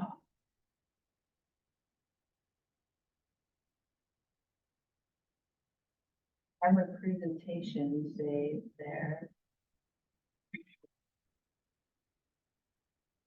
Oh, there we go. See if I can open it up. Oh, that's a fire one, I don't want fire. Although I did use a meme in my fire one.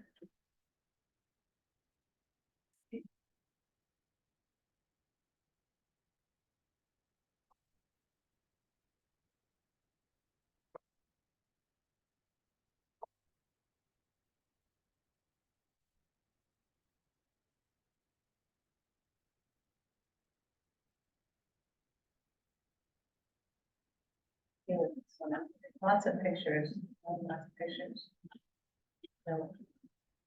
I wish I could find it, but the bathtub was completely brown, just full of brown, dirty water. Oh, yeah, Yeah. did you guys test like what's in the water?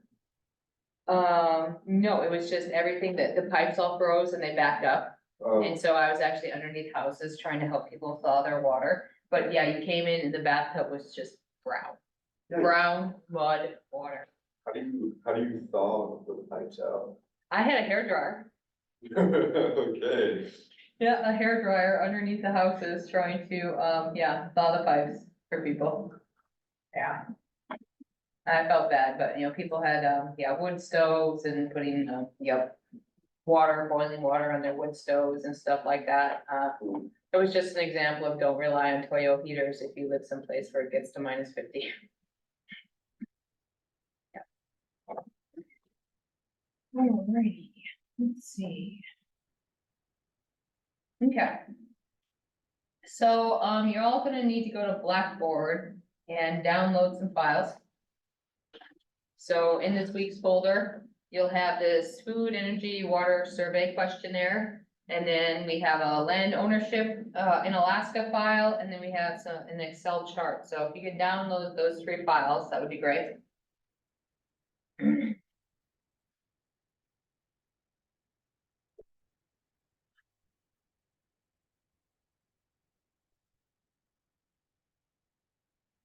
And maybe we'll start off with the land ownership one.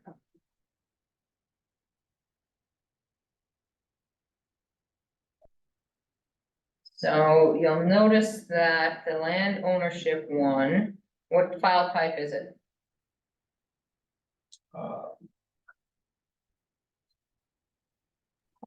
CSV. Yep, CSV. So let's say, let's open it, it opens with Excel. Okay, remember in Excel, you can double click the columns to get them to go wide. Okay, so it's a CSV. So the goal with this one is I want you to make a figure that shows the composition of land ownership in Alaska based on area. So these are area meters squared, and this is say how much BLM owns, you know, how much the major military owns, the National Forest Service, Park Service. So I want a figure that shows how much, what this ownership looks like. But before I send you doing that, what's the first thing you need to do to this file? Convert all the numbers and letters, you know? If I go here and let me see, let me hide my, and let's say I go, insert and I don't know, I just pick a figure, yay, there's my figure. I hit save. All right, I save it, I close it. I go and open it back up. You need to convert it to an Excel because they won't save any figures on the CSV. And CSV, it will destroy everything that you have done. Any formatting that you do, any charts that you do are gone. So, yep, your very first thing with this type of file, you need to save it as an Excel file. Or all your hard work is gone. So Excel workbook. And then hit save. And so now if I went and made a chart, it would stay.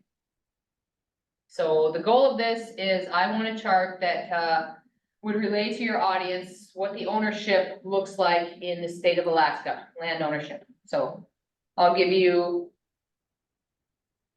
4 minutes to make a chart. Letting me download the file. I think I'm doing something wrong. Did other people get the file or no?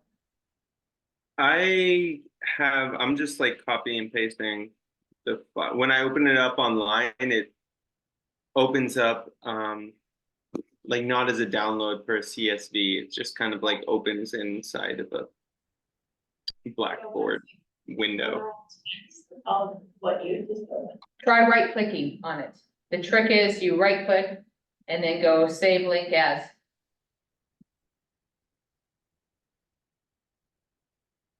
And then it should allow you to save it as a CSV. Thank you. Yep. I've come across that in websites and that's usually the trick that helps. So, okay. Let's see what type of chart you guys come up with.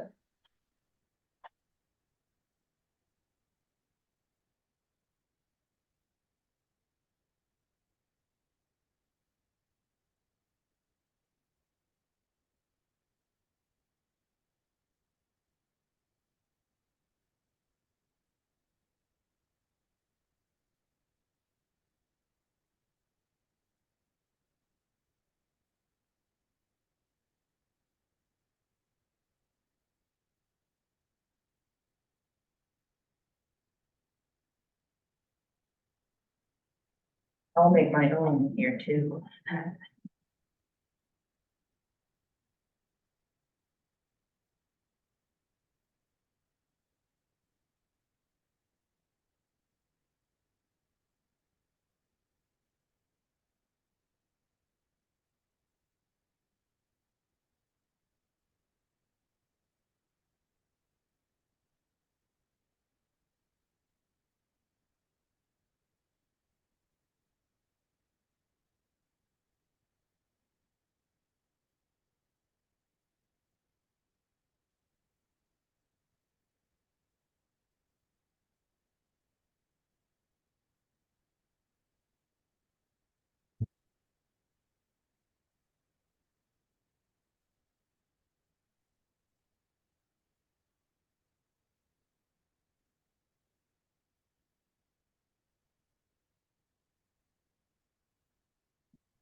Okay.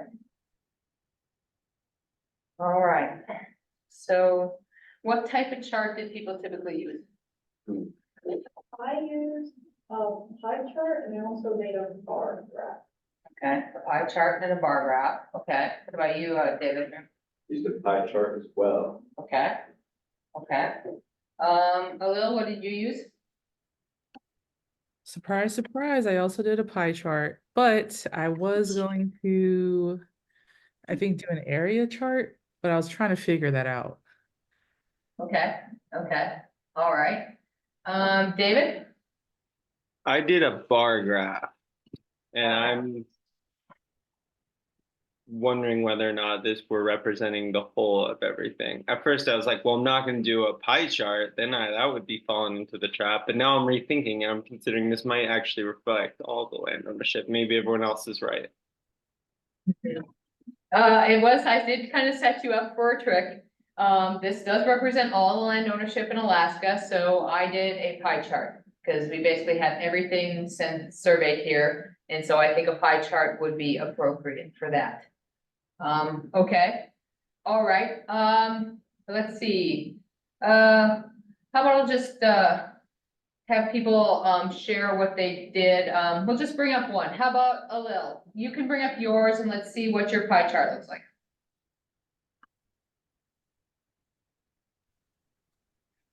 Okay.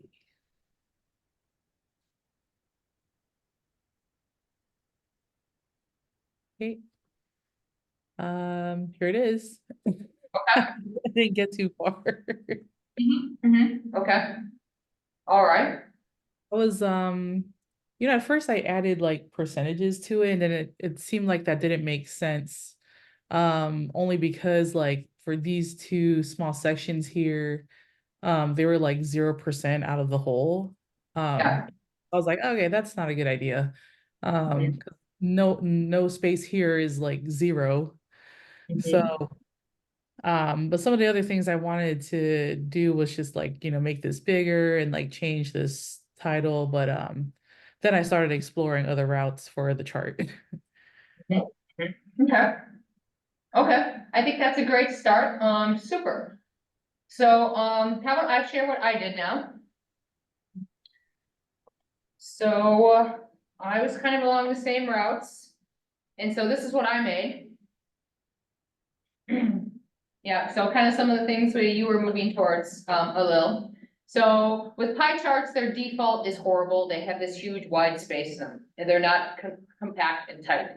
And so the trick with pie charts is that you can, click until you get this box around it.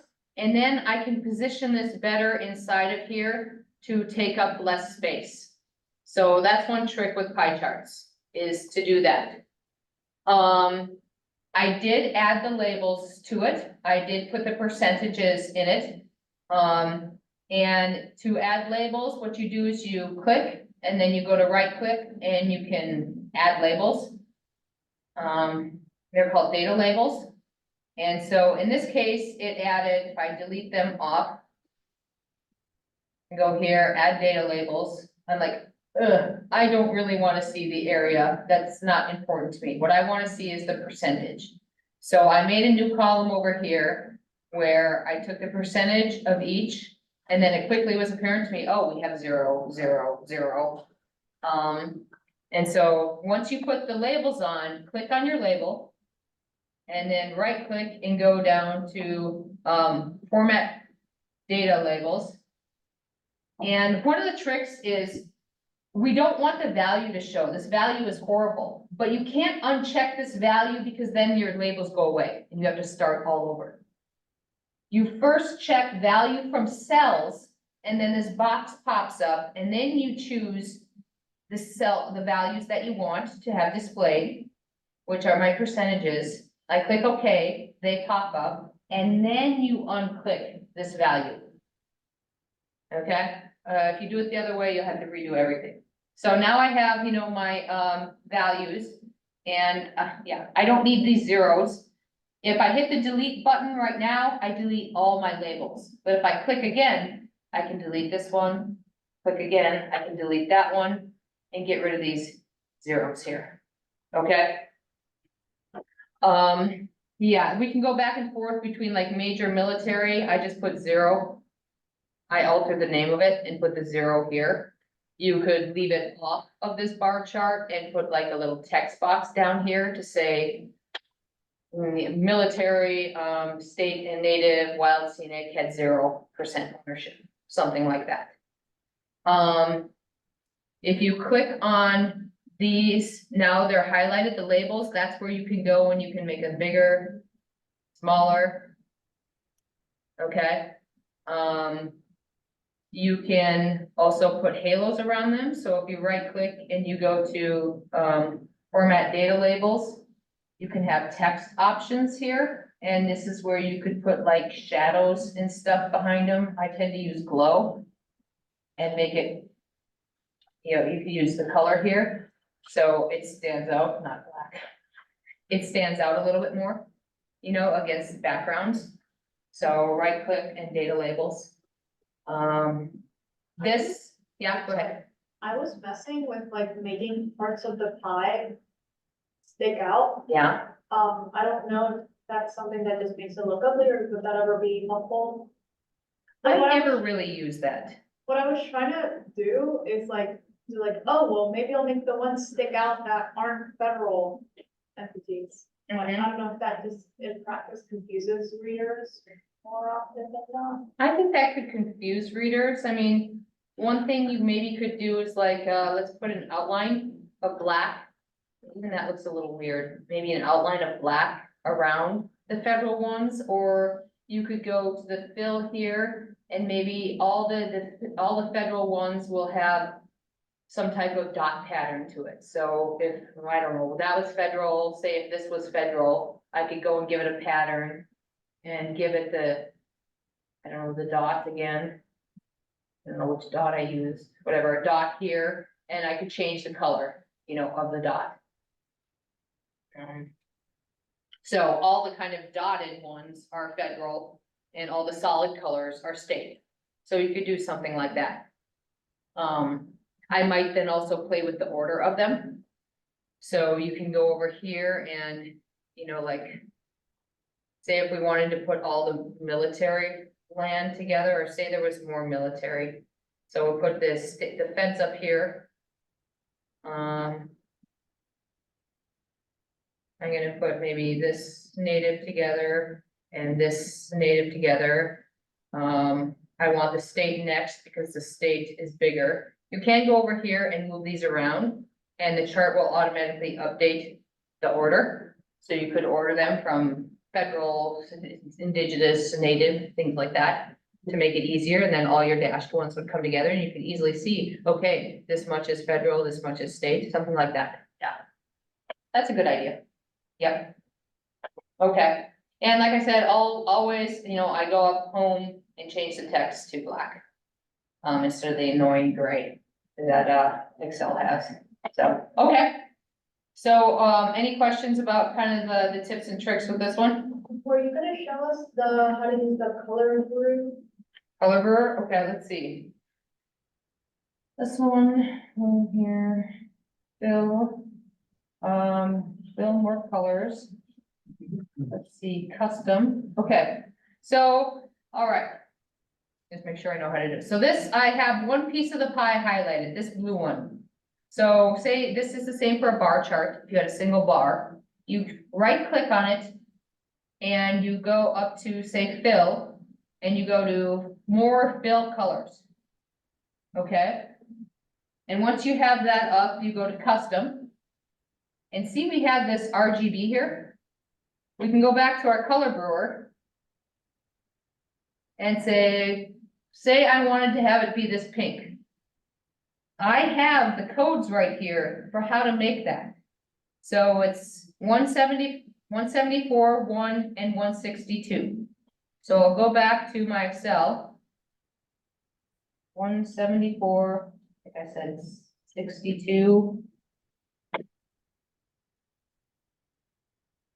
1 and 162, so 1 and 162. Okay, and then hit OK. Poof, I've got my color from Color Brewer as far as what this should be. Okay.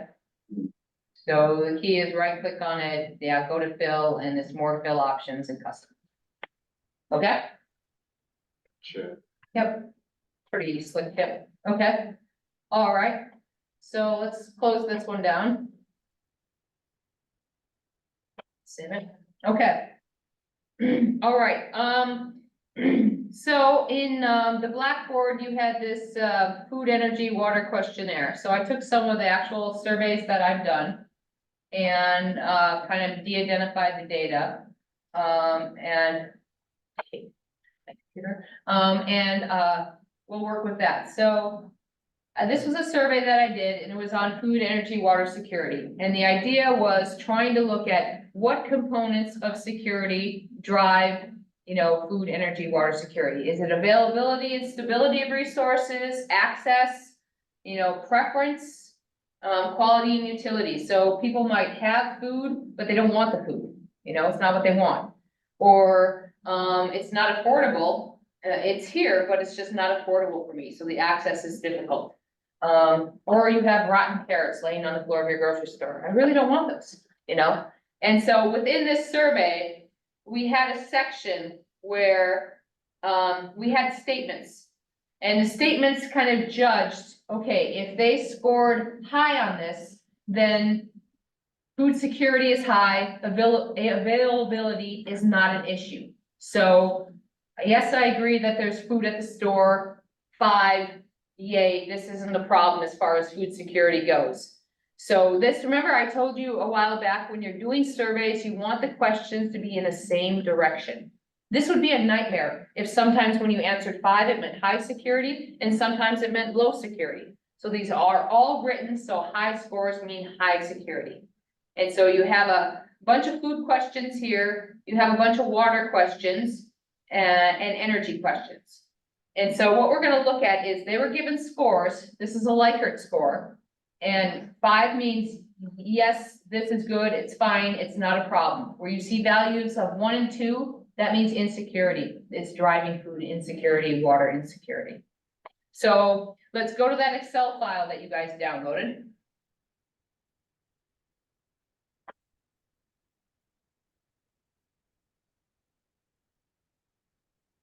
Making charts. I already have a figure in here. Okay. And so, if you go to the raw view framework data, this is the data. So in this data set, this is the question that was asked. This is the few component. So availability, access, stability. This is whether you're looking at food, water, or energy. This is just the question number, and this is their score. So if you were doing a survey, this would be the data that you have, okay? I want you to see if you can make a figure to determine which component is contributing most to food security. So is it availability? Is it access, stability? We don't care about among food, water, energy, just overall. What would a figure look like if we're trying to figure out which one of these components, how they relate to food security? So see what figure you guys can come up with for that.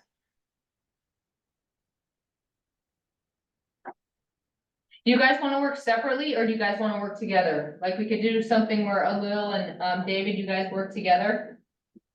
We've turned down the mute here, and you guys in class can work together. Yeah, I'd like that. Yeah, sounds good. Okay. All right, you guys can share your screens, because we don't need the screen here. I'll stop sharing. That way you can look at each other's computers and talk it over. And then I'll come back and see what you guys came up with as groups. Okay.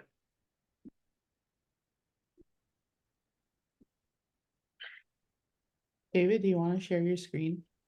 Sure. Can you help me with interpreting the directions though? I think we are.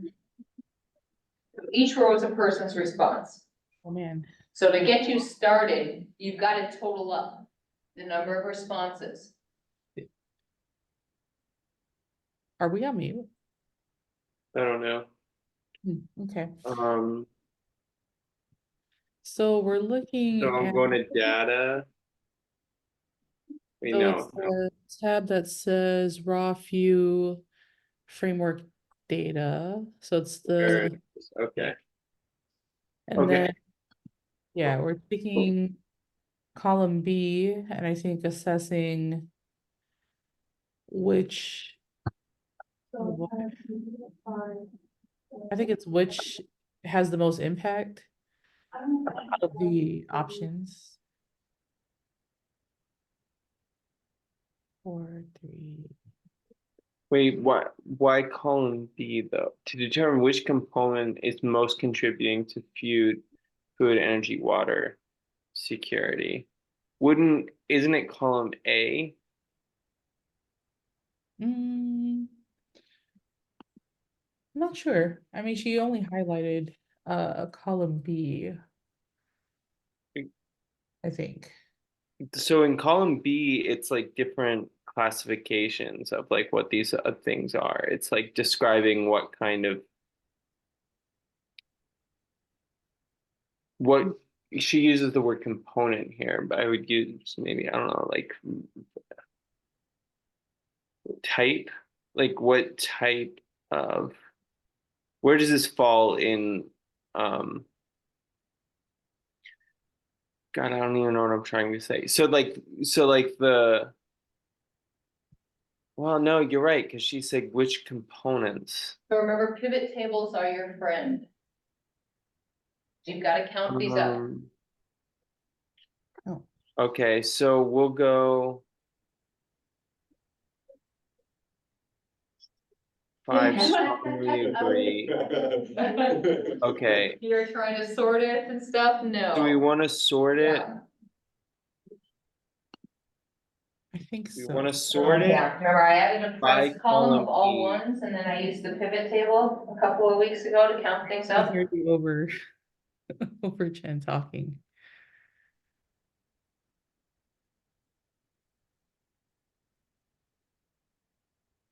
Oops. Where's that? Okay. This thing.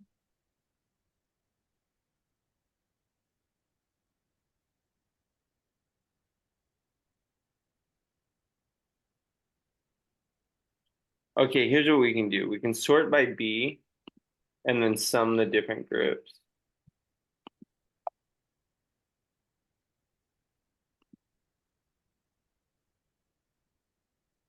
Oh,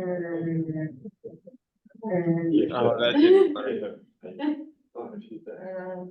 Wait, did it work? Lil and David, you hear me? Yes, we can. Okay, can you undo what you did, that sort? Yeah, sure. There was a sort before this that you did. Yeah, I did it twice. I did it, undid it, and then did it again. Okay, cause I saw you do one sort where you didn't expand the section, so basically you messed up the entire database. Yeah, and then I undid it, and then I redid Okay. it with the expanded selection. Okay, I just wanted to catch that right away. Yeah, yeah, Okay. I think we're good. So are we on the right track here? Where you want us to sort by components and There's then no need to sort. sum the scores based on component? I want you to sum the scores based on component, but there's no need at all to sort your data. Okay, well, that's just one way to do it. Do you want to tell us a different way to do it? So go up to the top of column F. And you guys can watch this here, and put the word pres in that first thing, PRES. Enter. Put a value of 1. Enter. Now go back up to that cell, The one or the pres? the one. And in the corner, get your cursor down, you have double click there, Uh-huh. or do that, or drag. So you want me to put ones for the column? All the way down. Okay. If you double click, it fills the entire column, but dragging is fine all the way down to the bottom of the database.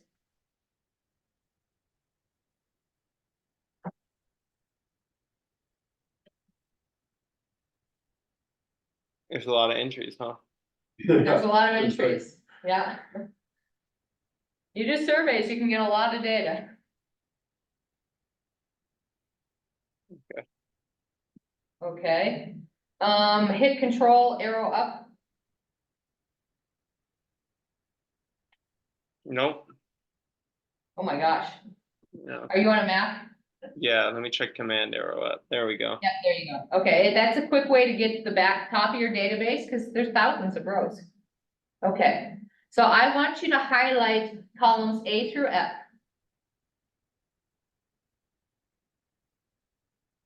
All right, go up to insert.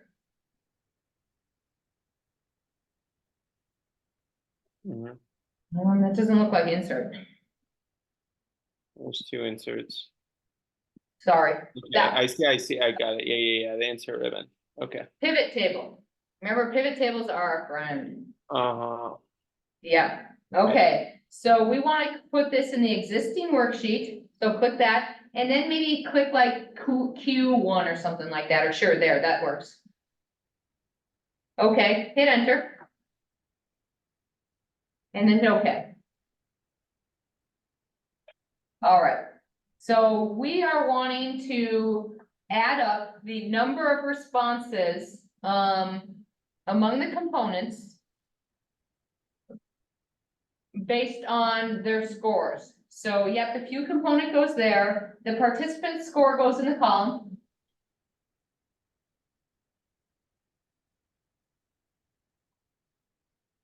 That goes up in the column. All right, and then pres goes down in values. So we have easily added up, the number of people who said access is a 1, access is a 7. So that table right there is basically what we want, that table. Okay? Yeah, what is this -9 value? -9, this is kind of where data cleaning comes up. This is probably, we didn't ask the question. So it's always Okay. good to have metadata to document what you've done. So that -9, maybe someone just didn't answer it or wasn't asked. So we're not gonna Okay. include that in our chart. Okay, All right. So copy like, the rows, copy this table basically.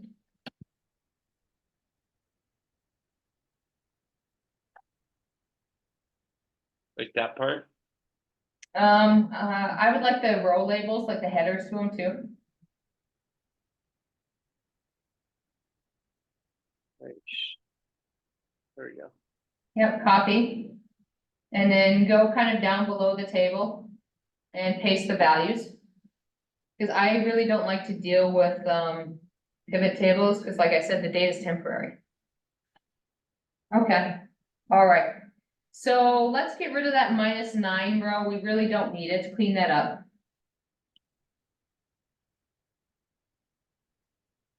Okay, yep, move over.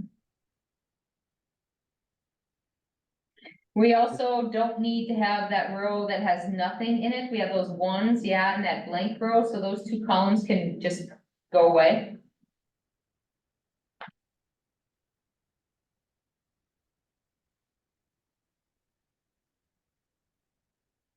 Okay.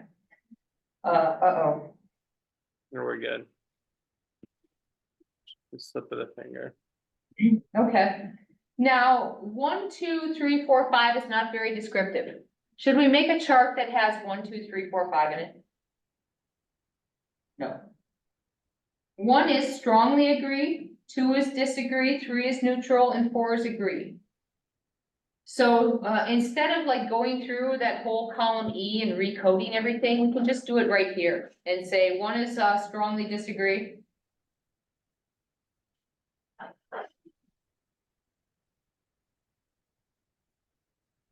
Two is disagree. 3 is neutral. Agree. And strongly agree, okay. All right, then hit enter. One of the things when doing Excel tables, it likes to have a blank cell, where it says row labels. we don't wanna have row labels there. Excel likes to have a blank there, yeah. So delete that, okay. So now let's highlight that square of, you know, our data. We don't want the grand total, but yep, exactly. All right, let's go up to insert. And let's go to, let's try that, what kind of chart do you think we should do? Three-dimensional bar Oh, graph. I'm sorry, I can't hear you. Let's do a bar chart, so the bar chart, the arrow down. Not that one, It just looks like a bar chart. the one next to it, above the lines, the little lines there. No, There you go. Let's click that.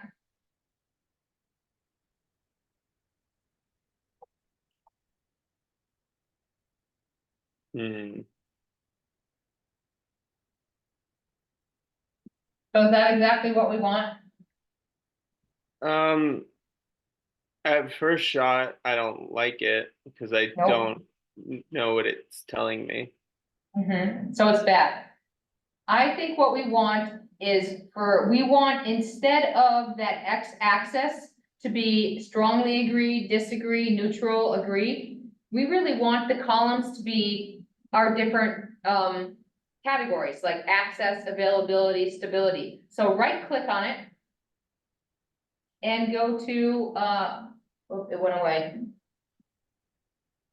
Right click on it and go to, let's see. Where is data? Select data.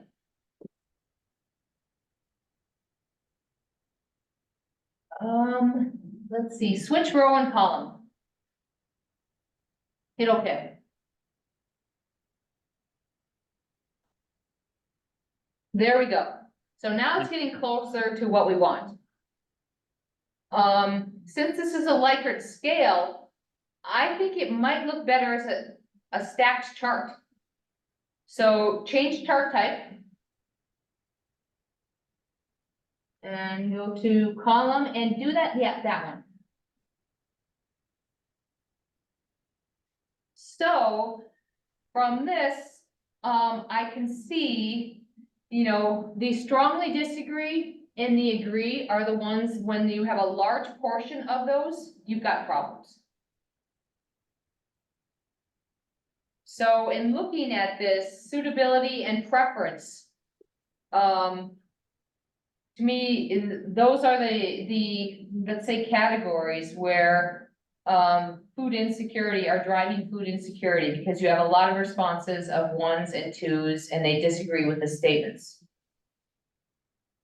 And people understand what I'm saying? By that? Sort of like I'm, not being familiar with the survey. I feel like I'm filling in some gaps, but yeah, like these are the things that people are like, things that fall within this component category. People are responding to as saying, no, this is not really contributing to my security.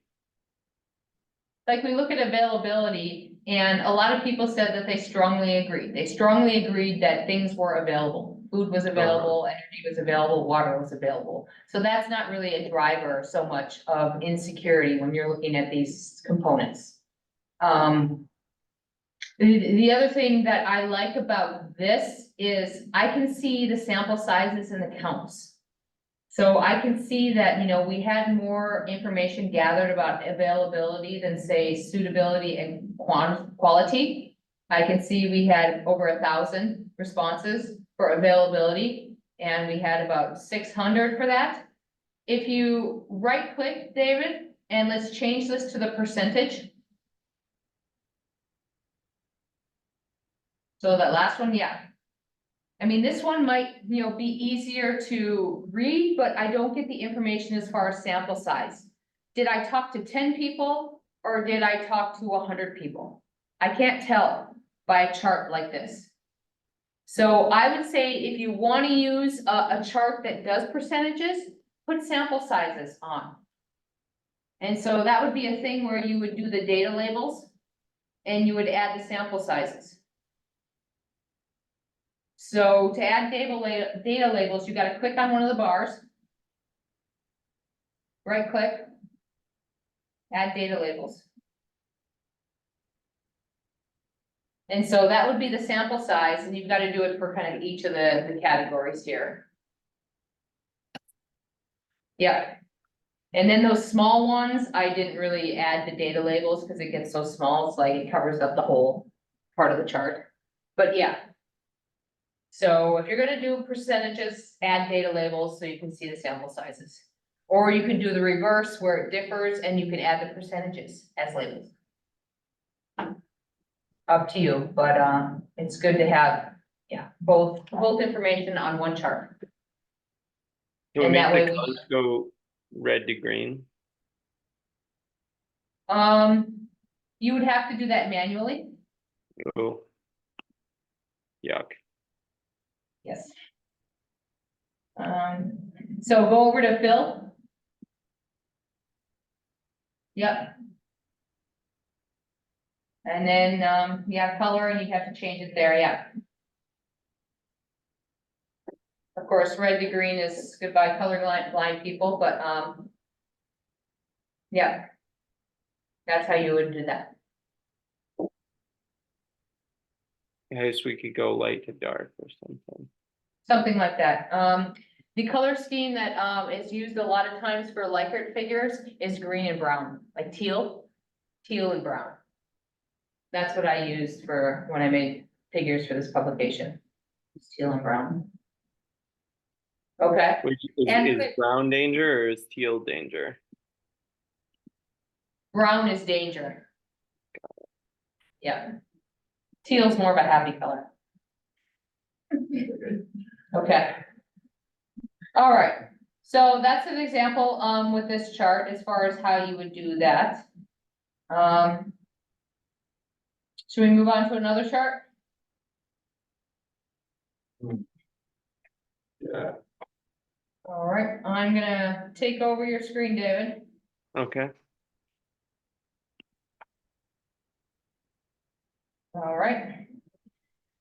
Okay, let's do, a line one. So what I want you to do is show the change in Alaska's population from 1960 to, the present. Would people like to do this on their own, or do you want me to show you kind of how to do it? show me, please. Show, okay, all right. Whoops, that's not what I wanted to do. Originally, this is real data from Alaska. The data came like this. And so I wanna look at kind of the changes over time. There's a trick to pulling this year out. So I want the year, I don't want some funky date like that, that's just gonna take up my whole, legend. So you could go equals year, the cell, and then it pulls the year out. You could do the same for the month, you could do the same for the day, but that's a way to rip apart your, year. And then, like I mentioned, double click and it goes all the way, it does your whole data, down to the bottom here. So. All right. There you go. So, all right, so we have our population here. And so now, you know, if I highlight these cells here, this is my population. And I go to insert. I do a line. Lots of times I actually, you know, it depends on how much. The dots are sometimes helpful when you're looking at annual stuff, so you can see the points. But,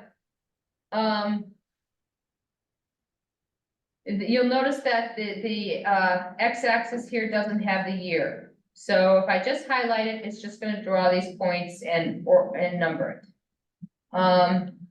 You know, other ways that people might do it is they might highlight this column. Highlight the year column. Okay, and now I'm gonna insert the same kind of line. I'm not gonna use the dots this time. And it puts this year down here. It still doesn't solve your problem of what the heck is the x-axis. It's not smart enough to figure it out. So I usually don't do it like this because then I just have to go through and delete this year because it's useless. So if you highlight the line and hit delete, it's gone. You've got to define what the x-axis is when you're making line charts a lot of the time. So right click on it, and again, you go to select data. And here's where I can actually tell it, please use years. And so I selected that entire column, and now it puts years in there. Okay? So now we have, a graph of years. Okay? And again, I don't like the gray font, so I change it. Okay? And this is just stupid to have this population line down here. I probably don't even need it, but it just takes up space here. The other thing is I am a fan of using commas. To me, it's really hard to see that this is 800,000 without commas. You can edit your data so that it actually has commas.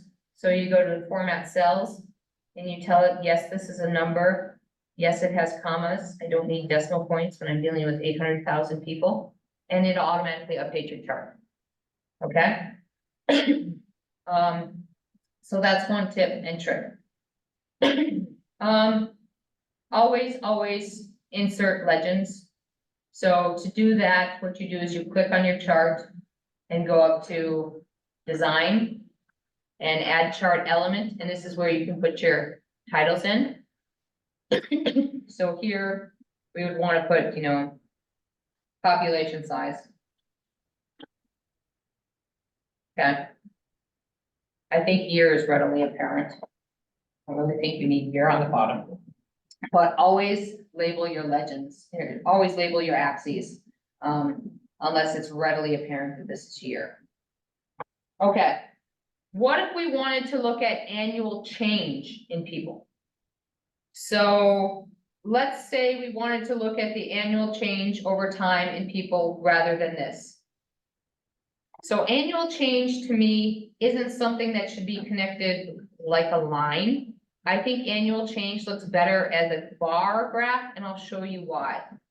So if I highlight these two here, and let's make a bar graph out of it.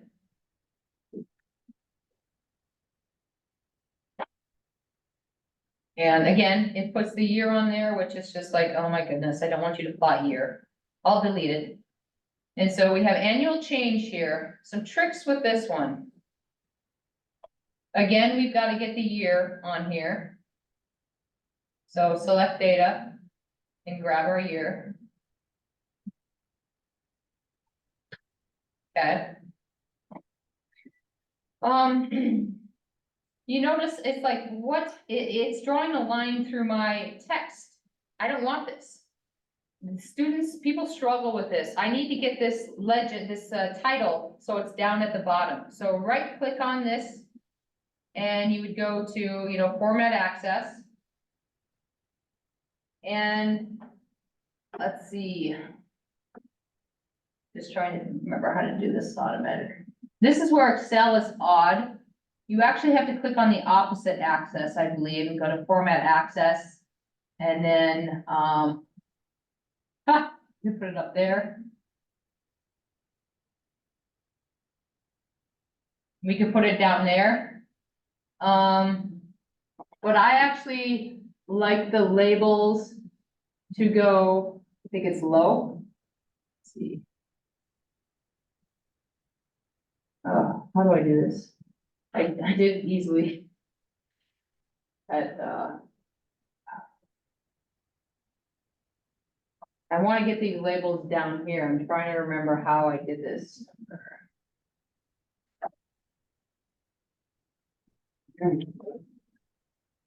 When in doubt, just click on things. That goes there. No, I want the labels to be. No, let me try the other option here. Sorry. It was easy when I did it. I'm gonna go format access, labels, next to access below. There we go. So this labels, you can change it, the label position. So now it's not in the way of my data. So this label position, is a way to change it. The other thing you'll often see is, say you wanted to have the ones that are negative different colors. It would be a pain to sit there and click on every single one of these columns and change the color to it. I'm actually gonna change our data here because, it's a little bit easier to see if we chop off these first few years. So I'm just gonna do the 60s here. There you go. And so now we can kind of see some of our differences better. So if I click on the bar graph and I go to fill, there's an option of, let's see, invert if negative. That's it, Horace. How can I do this?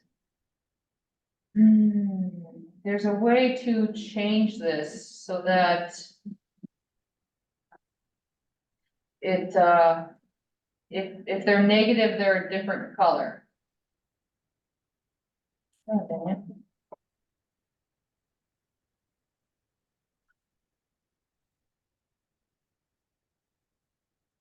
Sorry, guys, oh, I see it. There should be two colors that show up here. Notice how these are now a different color. When this happens on your screen, there'll be another box here. There we go. That was very weird. So we can make those black and these yellow. So click the invert if negative. Those two boxes should have popped up right away. And so that's an easy way where we can, the audience can, boom, okay, I can see these yellows.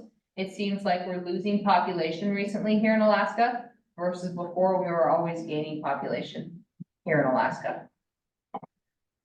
So the take homes with this one are, if you want to move this access, go to format access and you go to labels and you change with this label position. The other takeaway is if you do have negative and positive, click on each bar and then go to this fill option and you can do this invert if negative. You should have two colors that pop up here and you can do that. Okay? Okay? So that's a tip and trick as far as like bar charts and coloring the labels. Let's see, another tip and trick is, does everyone know how to put error bars on charts? No. No? It's really important to put error bars on your charts. If you have something that's a number, this shows you how much confidence you have in that data. And so, say I was looking at the distance of building burned to the parked highway. Because people thought that the buildings closer to the park's highway would have easier access by firefighters and therefore be less likely to burn. And so what I did is I calculated, okay, what is the mean distance to the park's highway? And we have the standard error here. So I'm gonna delete this. And so I have my chart here. My bar graph is what I did. And so to add a standard error, you can go up to design, add chart element, and you can add error bars. So I chose standard error. And I have no idea where it pulls these values from. It's like, okay, you have to tell it where to get these values from. So you click on it and make this bigger over here. The error amount, I'm gonna go to custom, specify a value, and then I'm going to choose what my standard error is right here. And I'm really only gonna do positive. It doesn't really make sense to show both of them, so I'm just gonna do the positive side. So now it's grabbed the standard error from here and made it into standard error bars on your data. So whenever you're dealing with like interval or scale data, especially scale data, it's important to have standard errors. Okay. The other thing that I like to do is then throw my sample size on here so I can add data labels. I don't really care about that value. Again, go to format data labels the values from the cell. I want to choose my sample size. Take off that value of the cell. And then now I can see what my sample sizes are, which again is important. Am I talking about 5 houses? Am I talking about, hundreds of houses? How balanced is my sample size among the two? This gives me all that information right there. Okay? Does that make sense? David, does that make sense online? Yes. Okay.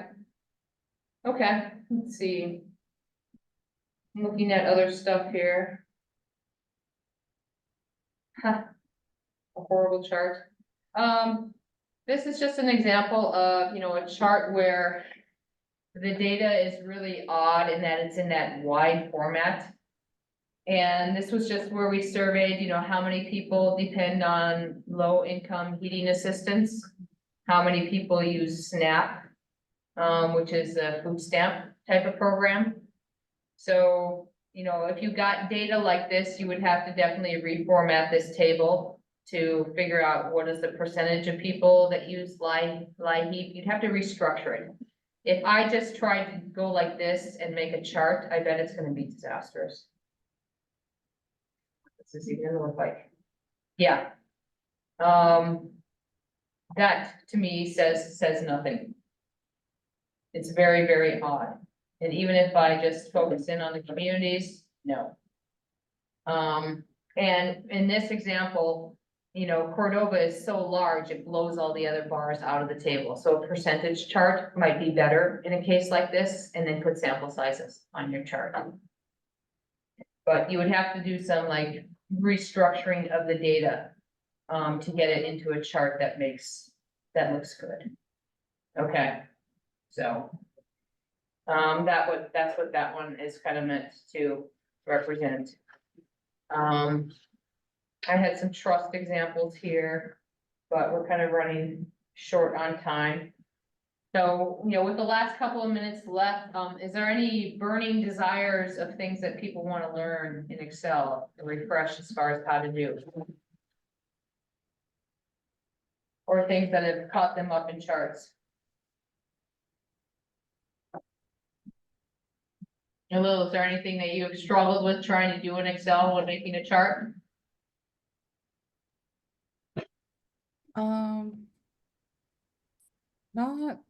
Not really. I think it's just like organizing the data, especially if there's a lot of data. Yep, organizing the data is key, because sometimes it wants it to be, sometimes it wants it to be long, sometimes it wants it to be wide. If we go back to that example. Is there another food security one? Yeah, there's another food security one. And here's an example where, okay, what if we did want to include the food sector? Then this would be an even more complicated chart than the one we made before, where we're not only looking at, the component, but we're looking at the sector. I do have an example here of a chart that I made. You can use the fill patterns to deal with issues of printing black and white. So this was made so that if you did print it up black and white, the fill patterns, you could still easily see what relates to disagree, what relates to neutral and agree. And in this example, one thing that I might do is combine strongly disagree into just disagree. Combine agree and strongly agree into just agree. That way you only have 3 categories and it's even more simple for people to read.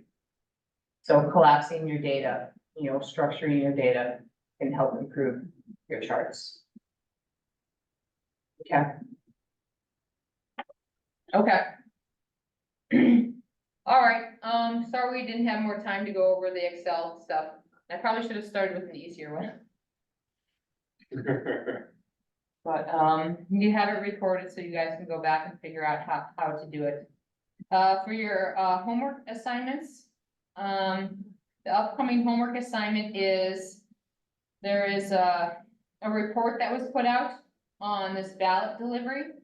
So it's just kind of evaluating the report and kind of if you think it was successful at delivering its message, you know, did they put, you know, what the main goals, the main findings right up front?